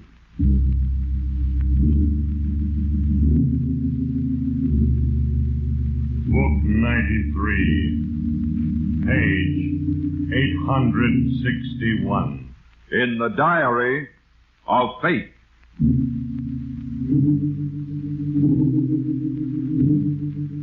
Yes, here it is. The name, Tyler White. Occupation, confidence man. Yes, Tyler, yours is the infamous profession of swindling people of wealth and social position by first gaining their attention, then their admiration, and finally their confidence. And you are well suited to your work. You have always been a success, but you have always been dishonest. And now I, Fate, move.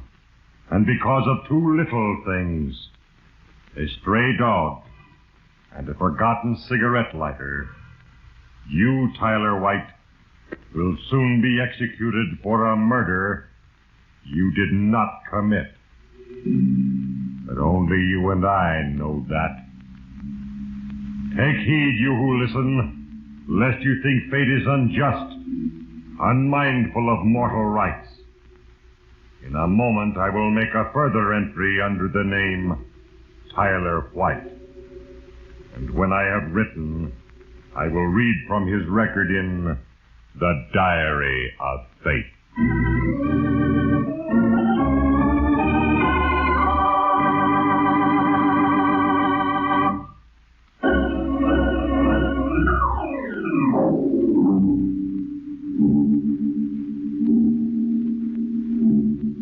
The life record of Tyler White now lies open before me. And for a brief moment, I, Fate, look ahead to a single instant of decision. I got it all figured out now. Mm-hmm. Now, Gordon, can you fix an alibi for yourself from 8 to 10 tonight? Sure I can. My boys will swear up and down for me. Good. Now, look, here's the setup. We'll establish separate alibis first, and then we'll get together. And take care of Mr. Burke? Right. We're going to take good care of Mr. Johnny Burke.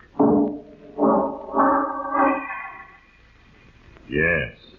life of Tyler White, the decision to murder was made. But in the last analysis, it was something small, something beyond the control of this man or any other mortal, which determined the inevitable outcome. It is ever thus, little things.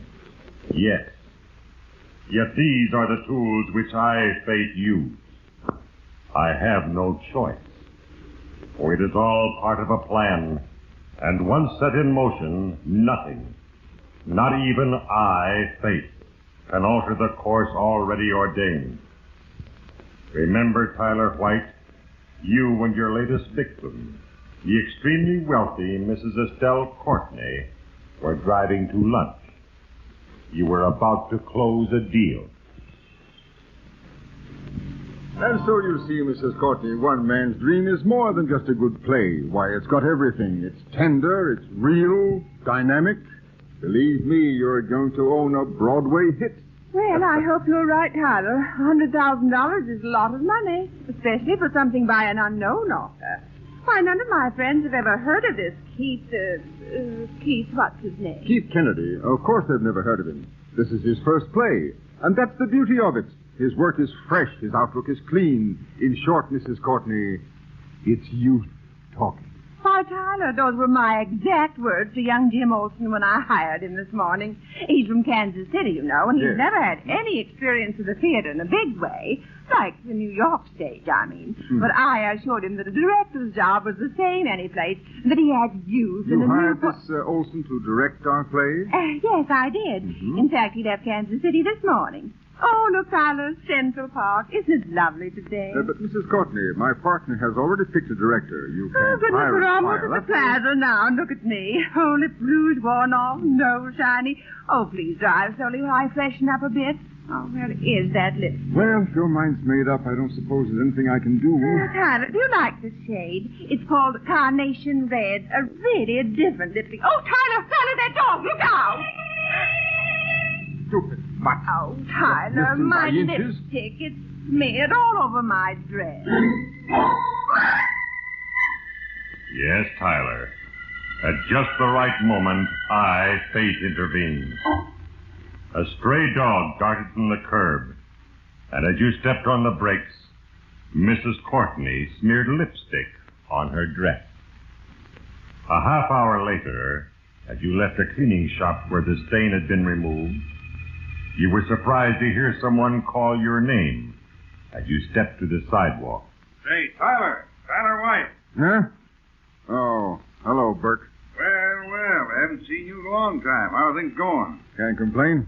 We'd better hurry, Mrs. Courtney. It's after 1 already. Oh, is it really? Well, goodness, how the day slips by. Well, so long, Burke. See you around. I don't believe I've had the pleasure. What? Oh, yes, of course. Mrs. Courtney and Mr. Burke. Oh, how do you do, Mr. Burke? Why, Mrs. Courtney, Mrs. Estelle Courtney. Why, yes. Well, this is a pleasant surprise. Why, I've seen your picture. I'm sorry, fella. We're in a hurry. The car's over here, Mrs. Courtney. See you, Burke. Yes, I think you will, Tyler. Goodbye, Mrs. Courtney.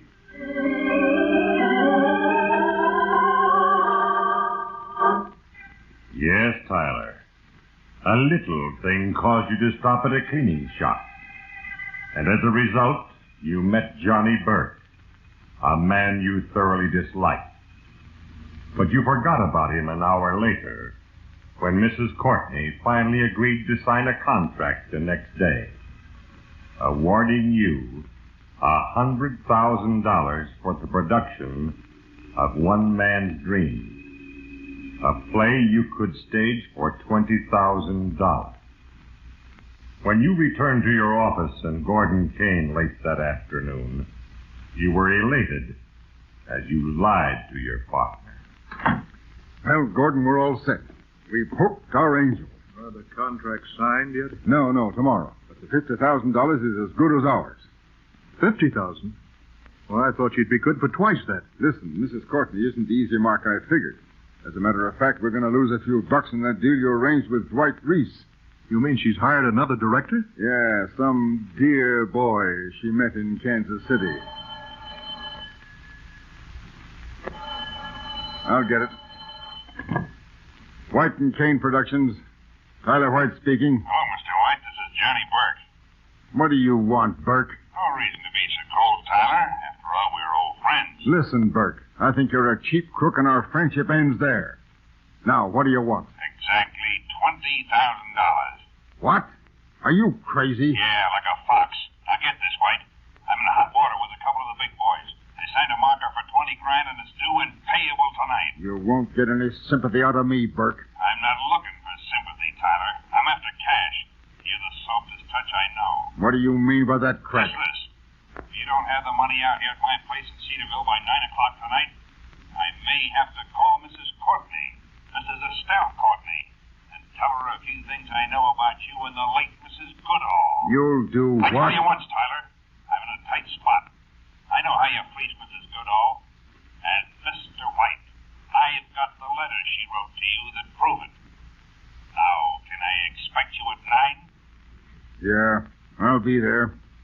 I'll be there at 9 o'clock sharp.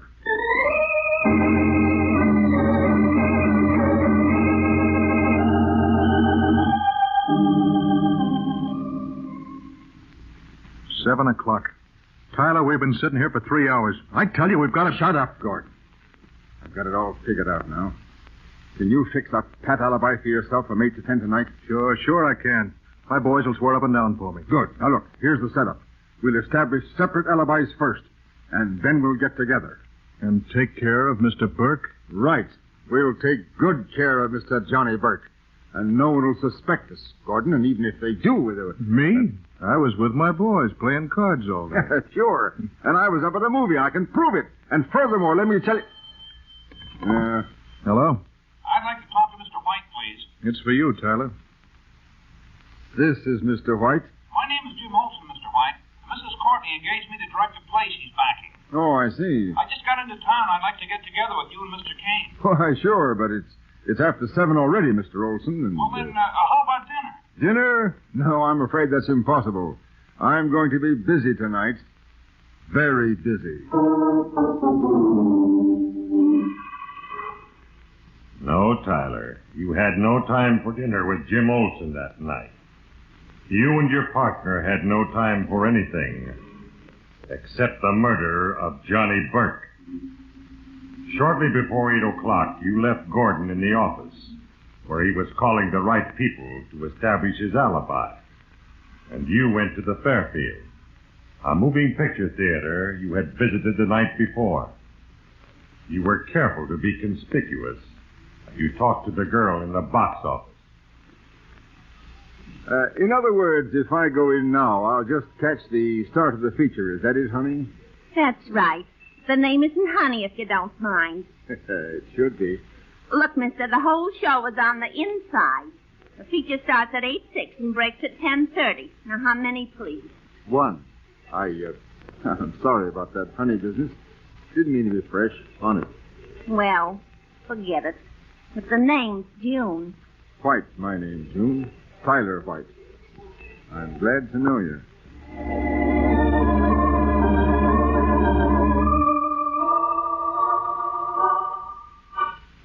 Yes, you were glad to know her, Tyler, because it strengthened your alibi. And as you entered the theater, you joked with the man who took your ticket. Then you talked to the manager who stood nearby.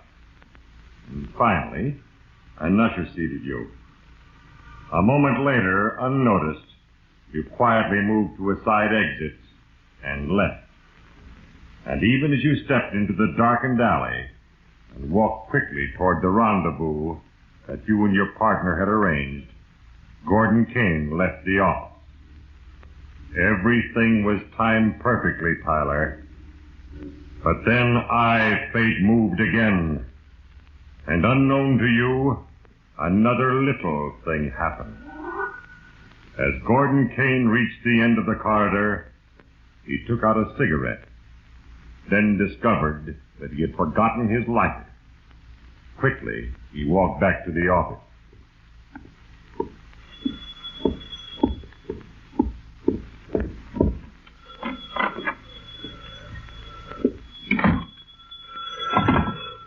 Hello? Kane speaking. Oh, Mr. Kane, this is Mrs. Courtney. Why, no, he's not. Can I help you, Mrs. Courtney? Well, I suppose so. It's about the contract I'm going to sign tomorrow. Tell me, is that $100,000 due in a lump sum? What? Mr. Kane, I asked you if that $100,000 is due in a lump sum. Why, I don't know, Mrs. Courtney. I'll have to ask Mr. Tyler. Yes. A forgotten cigarette lighter. And Gordon Kane learned that you, Tyler, had lied to him. Soon now you will meet your partner. And soon I, Fate, will make a further entry under your name. When I have written, I will read from the record in The Diary of Fate.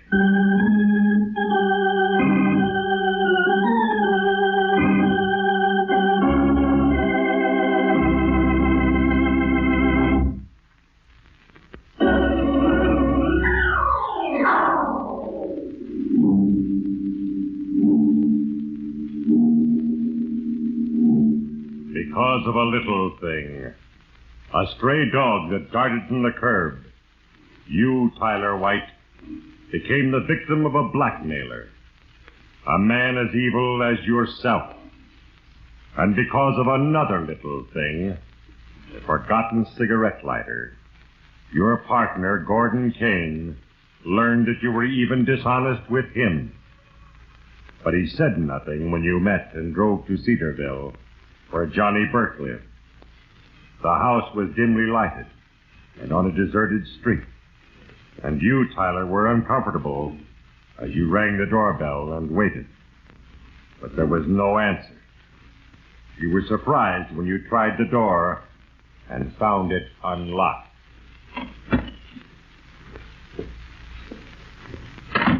Easy, Tyler. We may be walking into a trap. That doesn't add up. Burke needs money, remember? Burke, are you home? I don't like this, Tyler. Let's get out of here. Relax, Gordon, relax. Sit down. Burke probably stepped out for a minute. Well, maybe you're right. Tyler, look. Under that cushion, it's a gun. Yeah, 38. What are you going to do with it, Tyler? I think I'll put it in the desk here just in case Johnny Burke has any fancy ideas. Hey, where are you going? This place has a back door. I want to know, but... Tyler. Yeah? Tyler, come here. What's the matter, Gordon? What is it? Mr. Burke is home after all. Look. What? He's dead. Yes, Tyler. The man you and Gordon Kane had intended to murder was already dead. For a moment you stared in cold fascination at the body sprawled face down at your feet. Then you noticed the letters, the ones you wanted so badly. Look, Gordon, on the desk, the letters. Yeah, I guess he was going through them when he was killed. Who do you figure did it? Any one of a dozen. Burke was a dirty blackmailer and a stool pigeon. And believe me, he murdered more than once. Tyler. Yeah, come on. Grab those letters, Gordon. Let's go. The back door. Come on.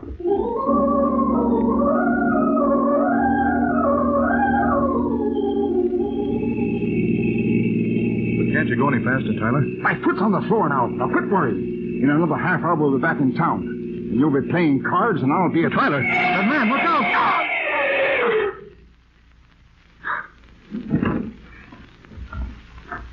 Put out your lights.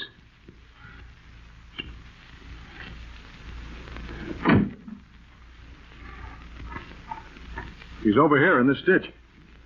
Is he dead, Gordon? Not yet. He's bleeding bad. I guess he was fixing a flat when you hit him.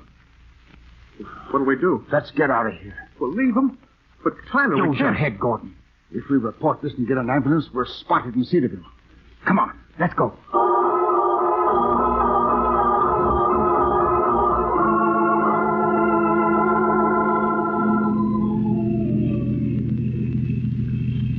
You better let me out here, Tyler. It's only a block to my place.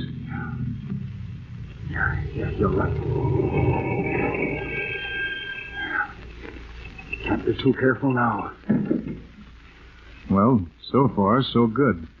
I'll see you in the morning, Tyler, at the office. Hey, wait a minute. Those letters, let me have them. No, Tyler, I don't think I will. What? Is this your idea of a joke, Gordon? Yeah, it's a joke, Tyler. Like the one about you getting only $50,000 from Mrs. Courtney. What? What are you talking about? Skip the act, Tyler. Mrs. Courtney called at the office tonight and want to know if the $100,000 was to be in a lump sum. Listen, Gordon, you're getting just what you're worth.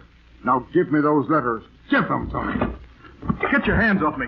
Tyler, put down that wrench.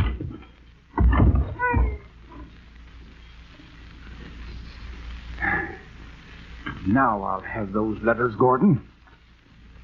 Gordon! Gordon!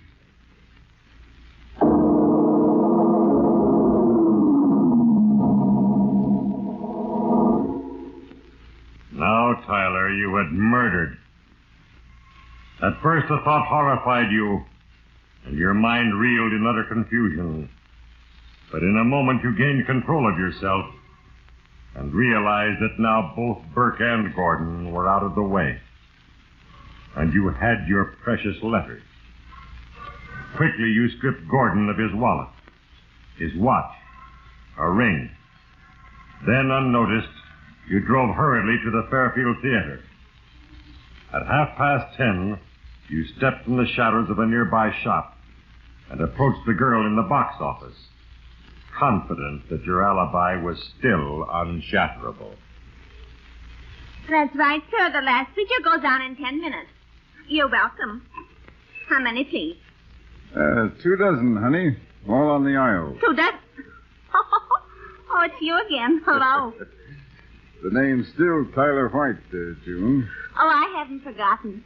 The fact is, I was just thinking about you. Wondering if I were going to stop by on my way out? Well, sort of. You see, I'm through here in a half hour. Look, June, I've got to get home for a minute. Business call. But how about me picking you up when you're through, hmm? Well, I shouldn't, but, well, all right. It's a date. Fine, then I'll see you around 11, hmm?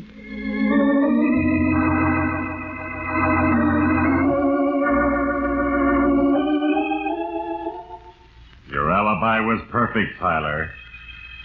You had been in the theater from 8 o'clock until 10:30. You had talked to the ticket taker, to the manager. You had even made a date with a girl who would not forget your name. And on your way home, you stopped on a nearly deserted bridge and got rid of the things you had taken from Gordon's body.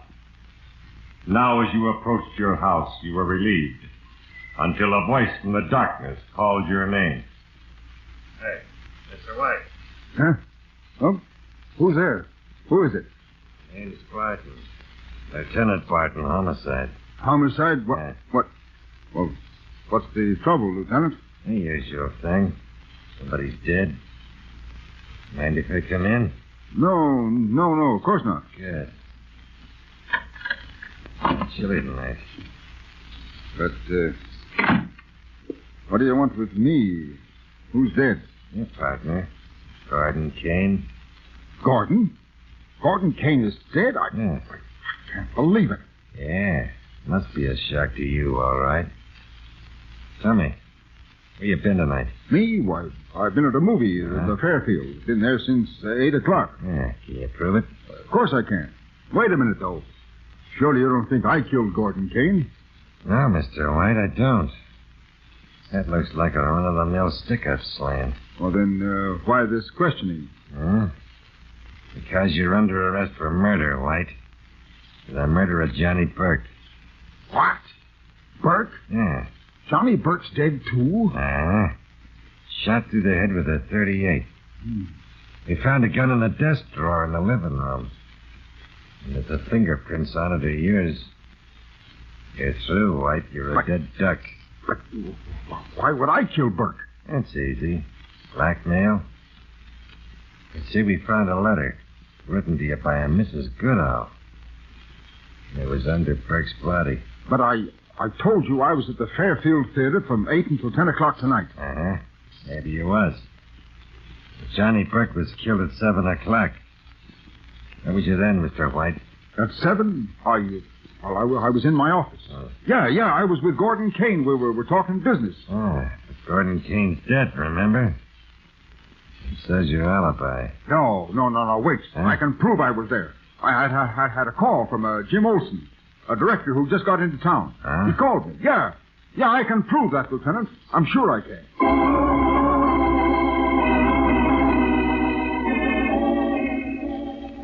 Yes, you were safe, Tyler. You had an alibi. A witness who could break the chain of circumstances that was closing tightly about you. A chain that could hold you for a murder you did not commit. But soon, Tyler White, you will learn that the supreme law of justice is as constant as the rise and fall of the tides. For soon, I will write the final entry under your name in the Diary of Fate.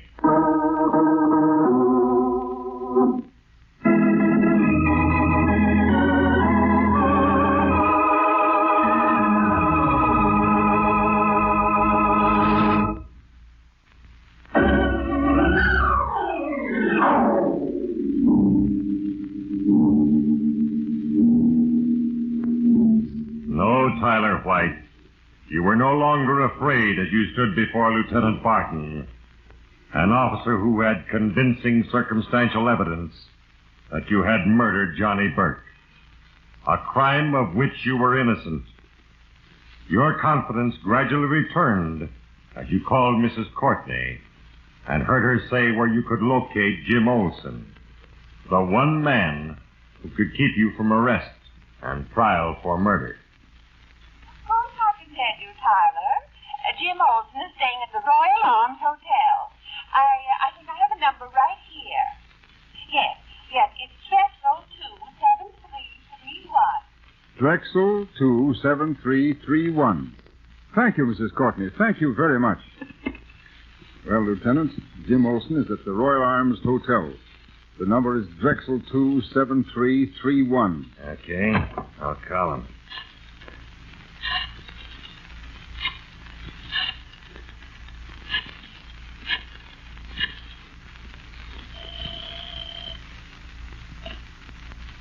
Royal Arms Hotel. Night manager speaking.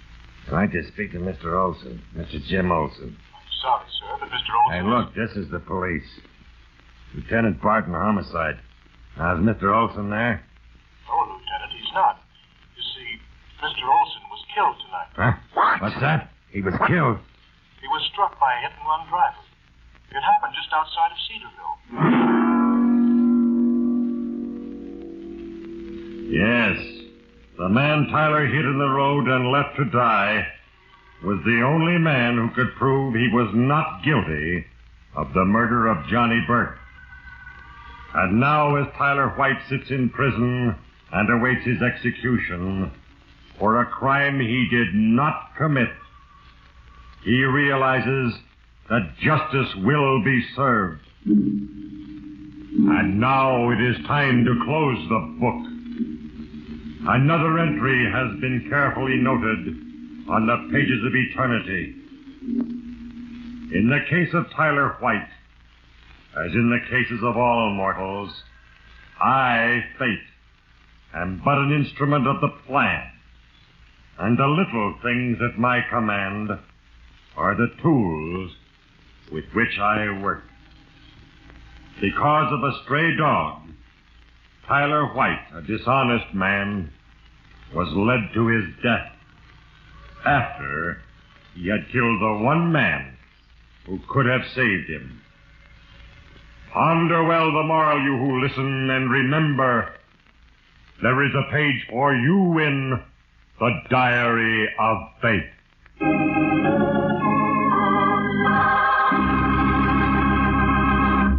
The cast included Herbert Litton, Ruth Parrott, Herbert Rawlinson, Bob Lowry, Tyler McVeigh, Ray Erlenborn, Ivan Ditmars, and Hal Sawyer. Diary of Fate is a Larry Finley transcription, brought to you from Hollywood.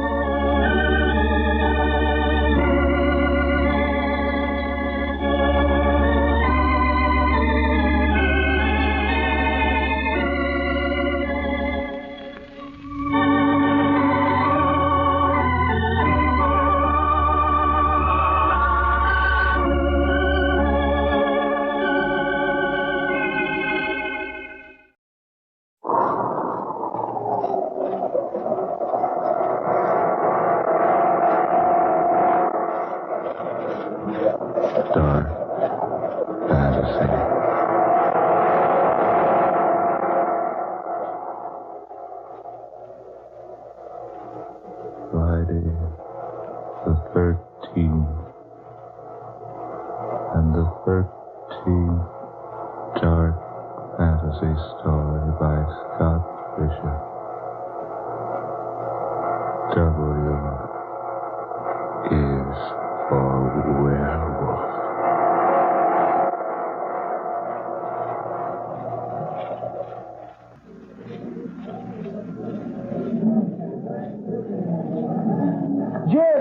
Jim Howard, over this way. Bill Andrews, you old pill roller. Golly, am I glad to see you. Well, Jim Howard, welcome to Cape Howell. You're just the medicine the doctor ordered. And you're the doctor. How are you, Bill? Never better. Say, am I glad to shake hands with you again? You're the same old Jim. 5 years haven't changed you a single bit. Well, I'm sorry. I can't say the same thing about you. You look tired, almost sick. I say you aren't ill, are you? Ill? Oh, no. No, I've just been working hard. Not much sleep lately. Come on, I've got a wagon waiting right over here. Wagon? Sure, nothing fancy about us. We'll take the wagon to the boat landing, and then we'll row over to my island. Say, now, wait a minute, Bill. Are you trying to rib me? What do you mean, your island? Oh, didn't I tell you? I haven't lived in Cape Howell for 3 years. I find it more pleasant and comfortable out on the island. But what island?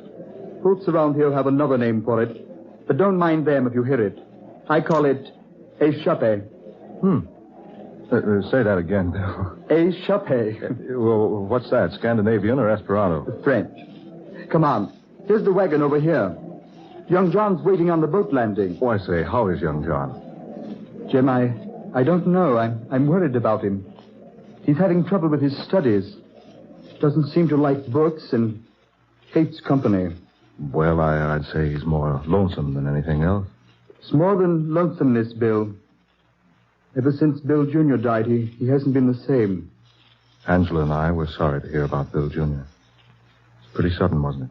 Yes, pretty sudden. That's the way it is in this country, though. So much fever, so few conveniences. Oh, by the way, you say Angela and the child will be along in a few days? Oh, yes. You got my wire? Got it yesterday. I didn't know your sister lived at Lowston. Oh, yes, she has for years. Angela wants to visit about a week, and then she'll come on down here to Cape Howell by steamer. Oh, incidentally, old man, do you think this country's all right for the baby? Had her shots, has she? Oh, yes. Yes, I did everything you suggested in your letter. You know, that letter you wrote almost scared Angela out of coming. Oh. She said if it's that dangerous here, she doesn't think we should risk the child's life by bringing her here. Well, there's no danger at all if the child's been inoculated against the 3 diseases I mentioned. Oh, I took care of that all right. You're sure there's no other danger? I've taken care of any other danger there might be. What do you mean? Just that. There's nothing in the world for you or Angela to worry about. Please believe me, Jim. Well, all right, old man, all right. Angela and I are on the first vacation we've had since we've been married. And believe you me, we're here to make the best of it. Good, that's fine. Come on, the wagon's waiting, see? Right over there.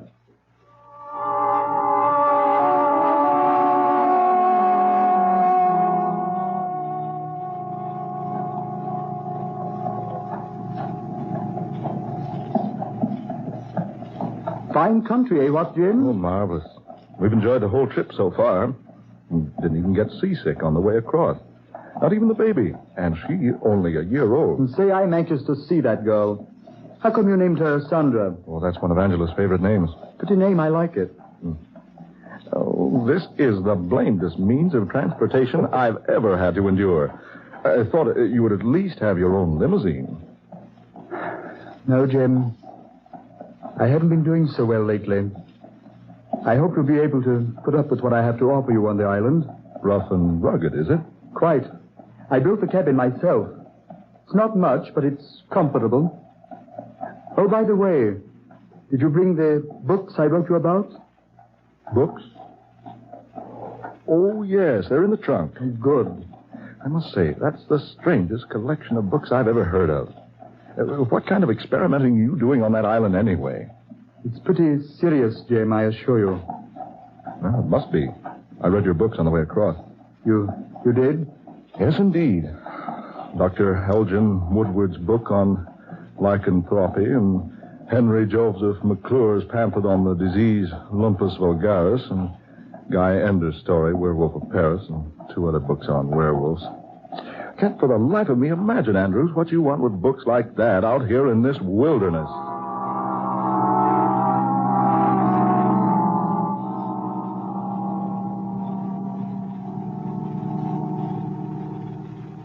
All right, Jim, here we are.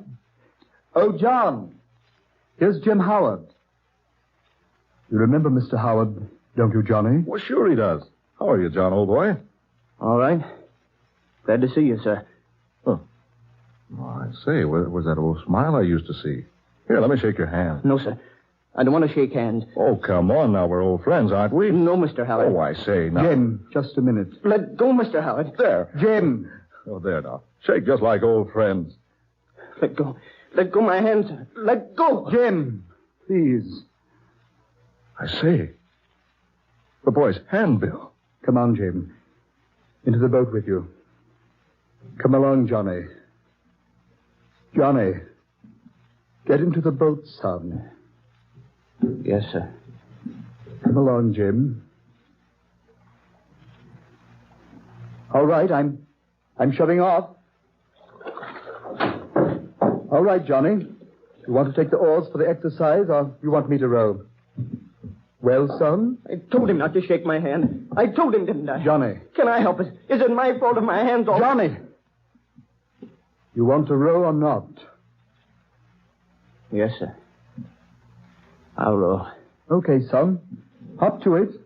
Johnny, Sonny, if I did something... Come on. Down to the other end of the boat, will you?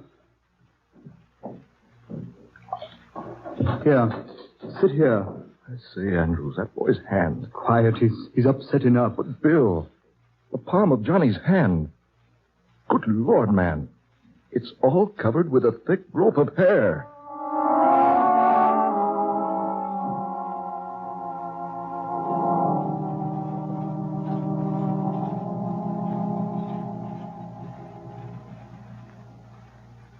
Okay, Jim. This is your room. Say, this is fine. You say you built this yourself, Bill? Yep. Every bit of it. How do you like my island? Well, I think it's perfect. But pretty inconvenient. Oh, I don't mind. Sorry we had to arrive here so late. I'll show you around in the morning. Yes, I'm anxious to see the rest of your place, Bill. I want to talk to you more about your work. Yes, of course. Tomorrow. It's pretty late now. Yes, it is late. I'm afraid I rather bored you, old man, with my chatter at the dinner table. Oh, Jim, you heathen. You've never bored me a minute in all the time I've known you. Oh, that man Rayfield of yours is certainly an excellent cook. Yes? He's an excellent tutor for young Johnny, too. You'll find him quite helpful if you want anything. Fine. Oh, by the way, the people in this spot are a superstitious lot, Jim. Don't let them bother you with any of their nonsense. Nonsense? Yeah, a silly rot about... Well, things in the night. What things? Oh, there's nothing, of course. But they take all sorts of means to ward off, well, the evil spirits. Oh, I see. Here, I'll set this charm here on your desk. You won't be using the desk. Charm? What charm? Oh, it's just a simple thing that the people hereabouts always insist on putting in the room in which a person sleeps. Here, these 3 bits of green twigs... 2 of them standing upright, like this. There we have it. Hey, what is this? 1 cross piece on the uprights, like this. Then a lakeshore pebble. This little bit of charred wood. There you are. Now you're fully protected. Protected against what? Why, those evil spirits I was telling you about. And now just forget about them, Jim. I just put the charm here in case Rayfield comes in. He's very superstitious, and he'll never rest until he's made a charm for you himself. Well, all right, but I still... Now, just forget all about it. Just a whim of Rayfield's. Good night, Jim. Night, old man. See you in the morning. Right. Bright and early. If you need a spare blanket, there's one in the closet there. Right, Bill. Good night. Pleasant dreams.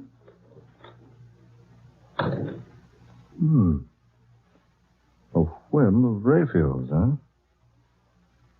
3 bits of green twig, lakeshore pebble, and a piece of charred wood. That's a strange combination. To ward off evil spirits, so Bill claims. But what evil spirit? Great horn toads, what's that? What in the world is that? Bill! Bill, I say, Bill, what's that howling? It is nothing, Mr. Owl. Huh? Oh, you, Raphael. Nothing but a wild animal howling in the night. What? That sounded like a wolf. Wolf, Mr. Owl? Yes. It couldn't have been a wolf. There are no such animals in this country, you know. I know that, but... There, you hear it? It will be all right, sir.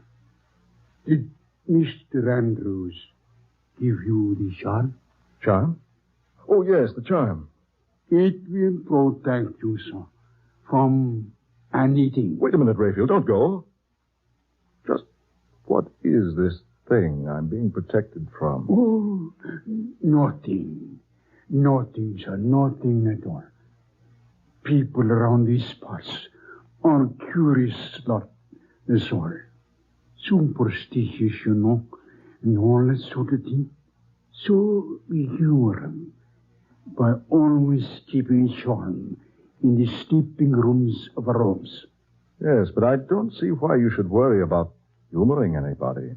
Way out here alone like this on this island. Well, sir, it is just a habit of Mr. Andrews' Araco. But he said it was you he was satisfying by placing the charm in my bedroom. Yes, sir. That is, well, what I mean is, sir, I'll best be going. Young Johnny isn't feeling so well tonight. I hope you sleep good, Mr. Howard. And don't worry about the howling. Nothing will harm you. Don't worry about the howling.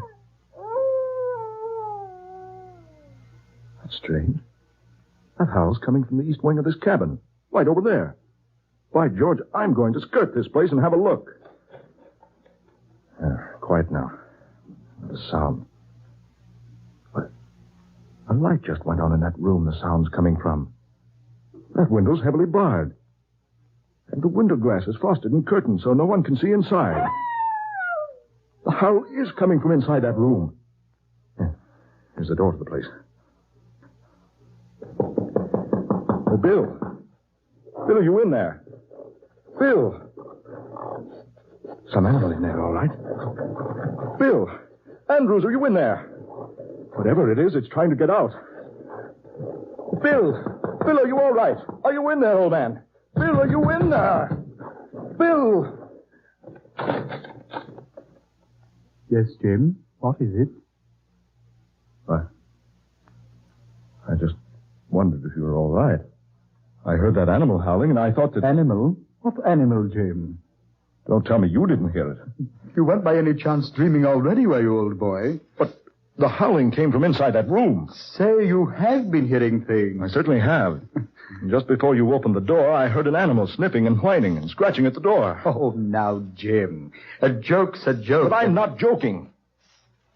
Well, come on inside and look for yourself, then. Does anybody use this room? Certainly, it's young Johnny's. He and Bill Jr. had the room together before we lost Bill Jr. Bill, I'd swear there was an animal in here a moment ago. Normally, Jim, I'd be a little confused by what you're saying. Well, the long trip, worry about your baby daughter. Look, there on the door. Long, deep scratches, like an animal's nails would make. Oh, those. Jim, those marks are ancient. The boys used to own a collie dog. We don't have him anymore. We used to shut him up in here sometimes, and he'd scratch on the door for someone to let him out. And what's this? Bill, what is this? A long, heavy chain, securely fastened to the metal bedpost, and a huge leather collar on the other end. Yes, that was the collie's chain and collar. We've never removed it from the bed. We'd chain the dog here at night to protect the boys. But look here. Fresh blood stains on the collar. And little wisps of grayish fur. Jim, forget it. Those stains aren't fresh. That dog hair has probably been there for ages. Yeah. I suppose so. But why the bars on the windows, Andrew? Just a protection for the children. Well, come on to the living room, old man, and let me get you a drink. Call it a night, shall we? Yes. So I suppose we'd better. Maybe a little sleep will do everybody a lot of good.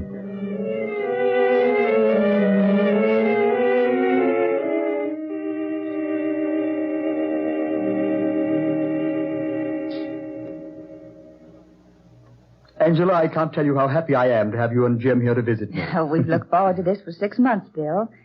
I envy Jim for having a week's head start on me. Oh, we really like it here, Bill. Baby asleep, dear? Yes. And it's time we had some rest, too. And that's my hint to clear out. Oh, no. Oh, I forgot. I'm going over to the mainland. I'll be back by morning. Anything wrong, Bill? Oh, no, not a thing. Jim, may I ask a favor? Certainly. That watch charm you're wearing, solid silver, isn't it? Why, yes, it is. Do you think you could give it to me? Give it to you? Why, of course. I have a very special reason for wanting it. I wouldn't ask for it if I didn't have. Here you are. Thanks, old man. I hope I can return it to you. Well, good night. See you tomorrow. Good night, Bill. Jim, why does Bill act so strangely? I don't know, dear. I wonder why he wanted that silver watch charm. Odd. Oh, by the way, you said you had that wire for me. Oh, yes. It's here in my purse. I'll get it for you. Would you cover Sandra, dear? She's kicked her blanket off. Oh, sure. Here you are, darling. Thanks.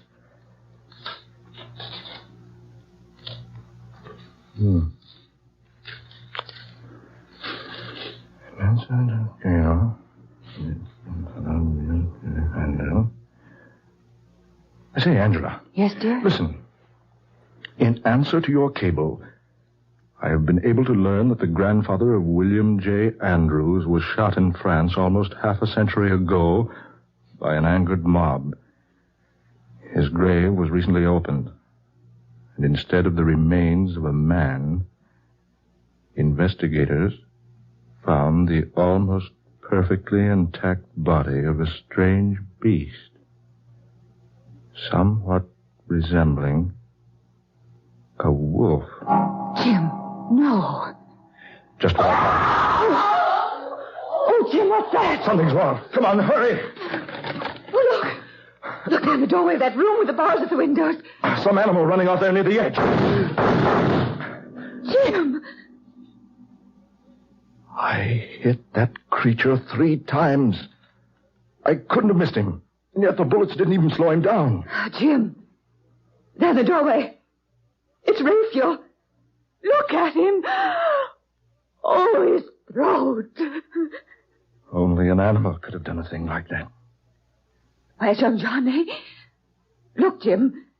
That heavy chain hanging from the bedpost. The collar's gone. Chain snapped right in 2.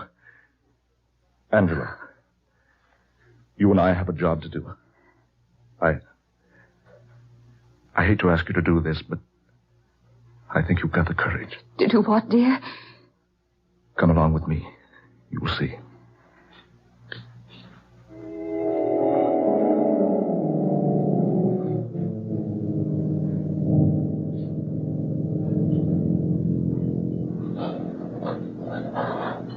You about ready to get the lid off the box now? Oh. Steady, Angela. Steady. Oh, this thing's terrible. Desecrating Bill Jr.'s grave like this. Digging up the casket. If I'm wrong about this, well, we'll see. Hand me that bar. That's it. Now, Hold the light over here now, Angela. Just another nail or two.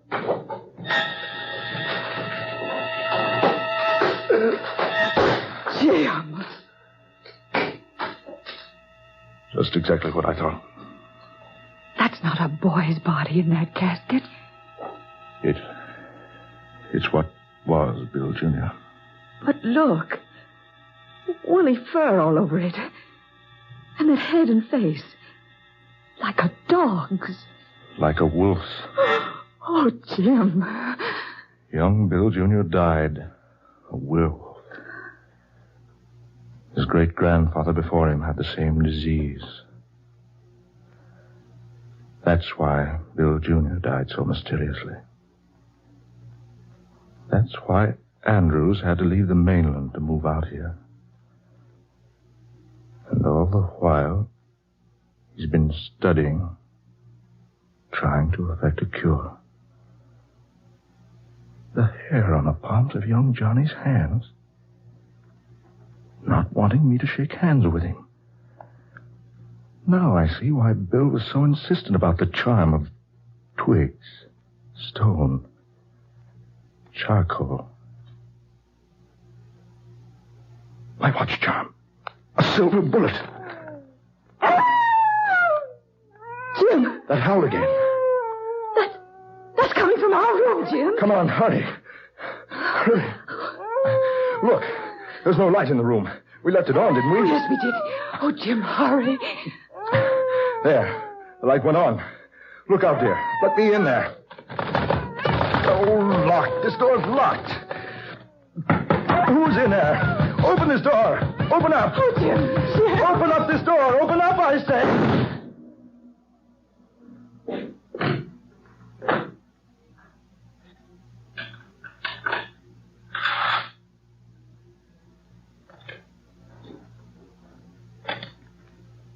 Bill. Everything's finished now. Young Johnny is dead.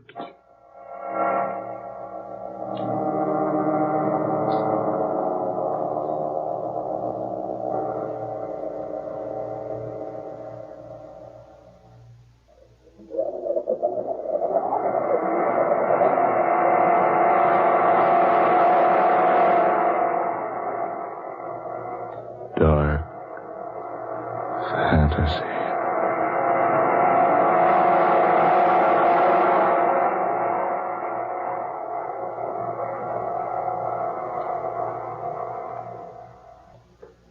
Friday the 13th. And you have heard Scott Bishop's 13th original tale of dark fantasy. W is for werewolf. Ben Morris was heard tonight as Jim Howard. Garland Moss was Bill Andrews. Eleanor Naylor Corrin took the part of Angela Howard. Fred Wayne was Raphael. And Don Stoltz played young Johnny.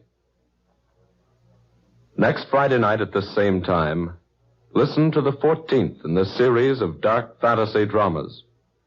An intriguing, exciting story called A Delicate Case of Murder. Written by Scott Bishop. A strange, weird tale of a spiritualistic medium who suddenly finds herself in the midst of a vicious and well-planned murder plot, with herself the victim. Murder and fantasy combined to produce one of the most eerie adventures you have ever heard in A Delicate Case of Murder.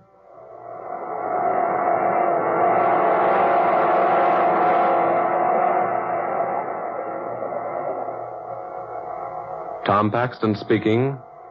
Dark Fantasy comes to you each Friday night from WKY, Oklahoma City.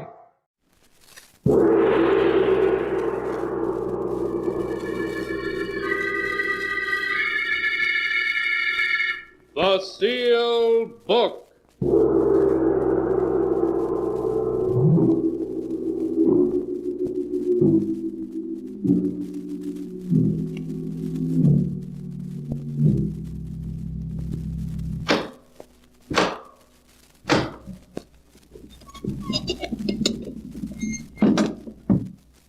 Once again, the keeper of the book has opened the ponderous door to the secret vault, wherein is kept a great sealed book, in which is recorded all the secrets and mysteries of mankind through the ages. Here are tales of every kind, tales of murder, of madness, of dark deeds strange and terrible beyond all belief. Keeper of the book, I would know what tale we tell this time. Open the great book and let us read. Slowly, the great book opens.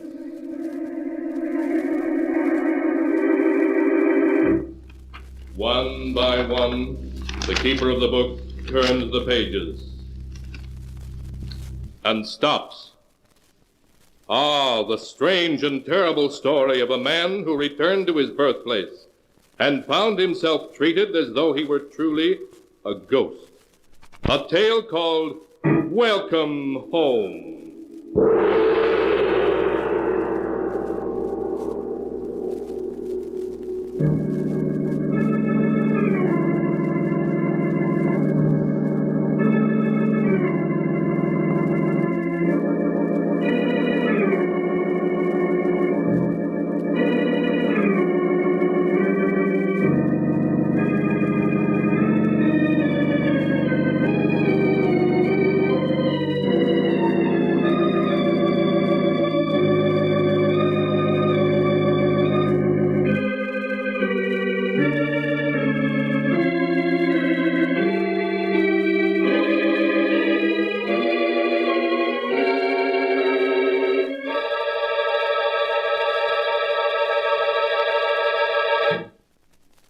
Here is the tale, Welcome Home, as it is written on the pages of the sealed book. The story begins deep in the heart and vast, eerie swampland of Louisiana. It is late in the evening and the moon is bright, but an automobile containing a man and a woman stops in a weed-grown driveway before a great lonely old mansion, crumbling now into ruins.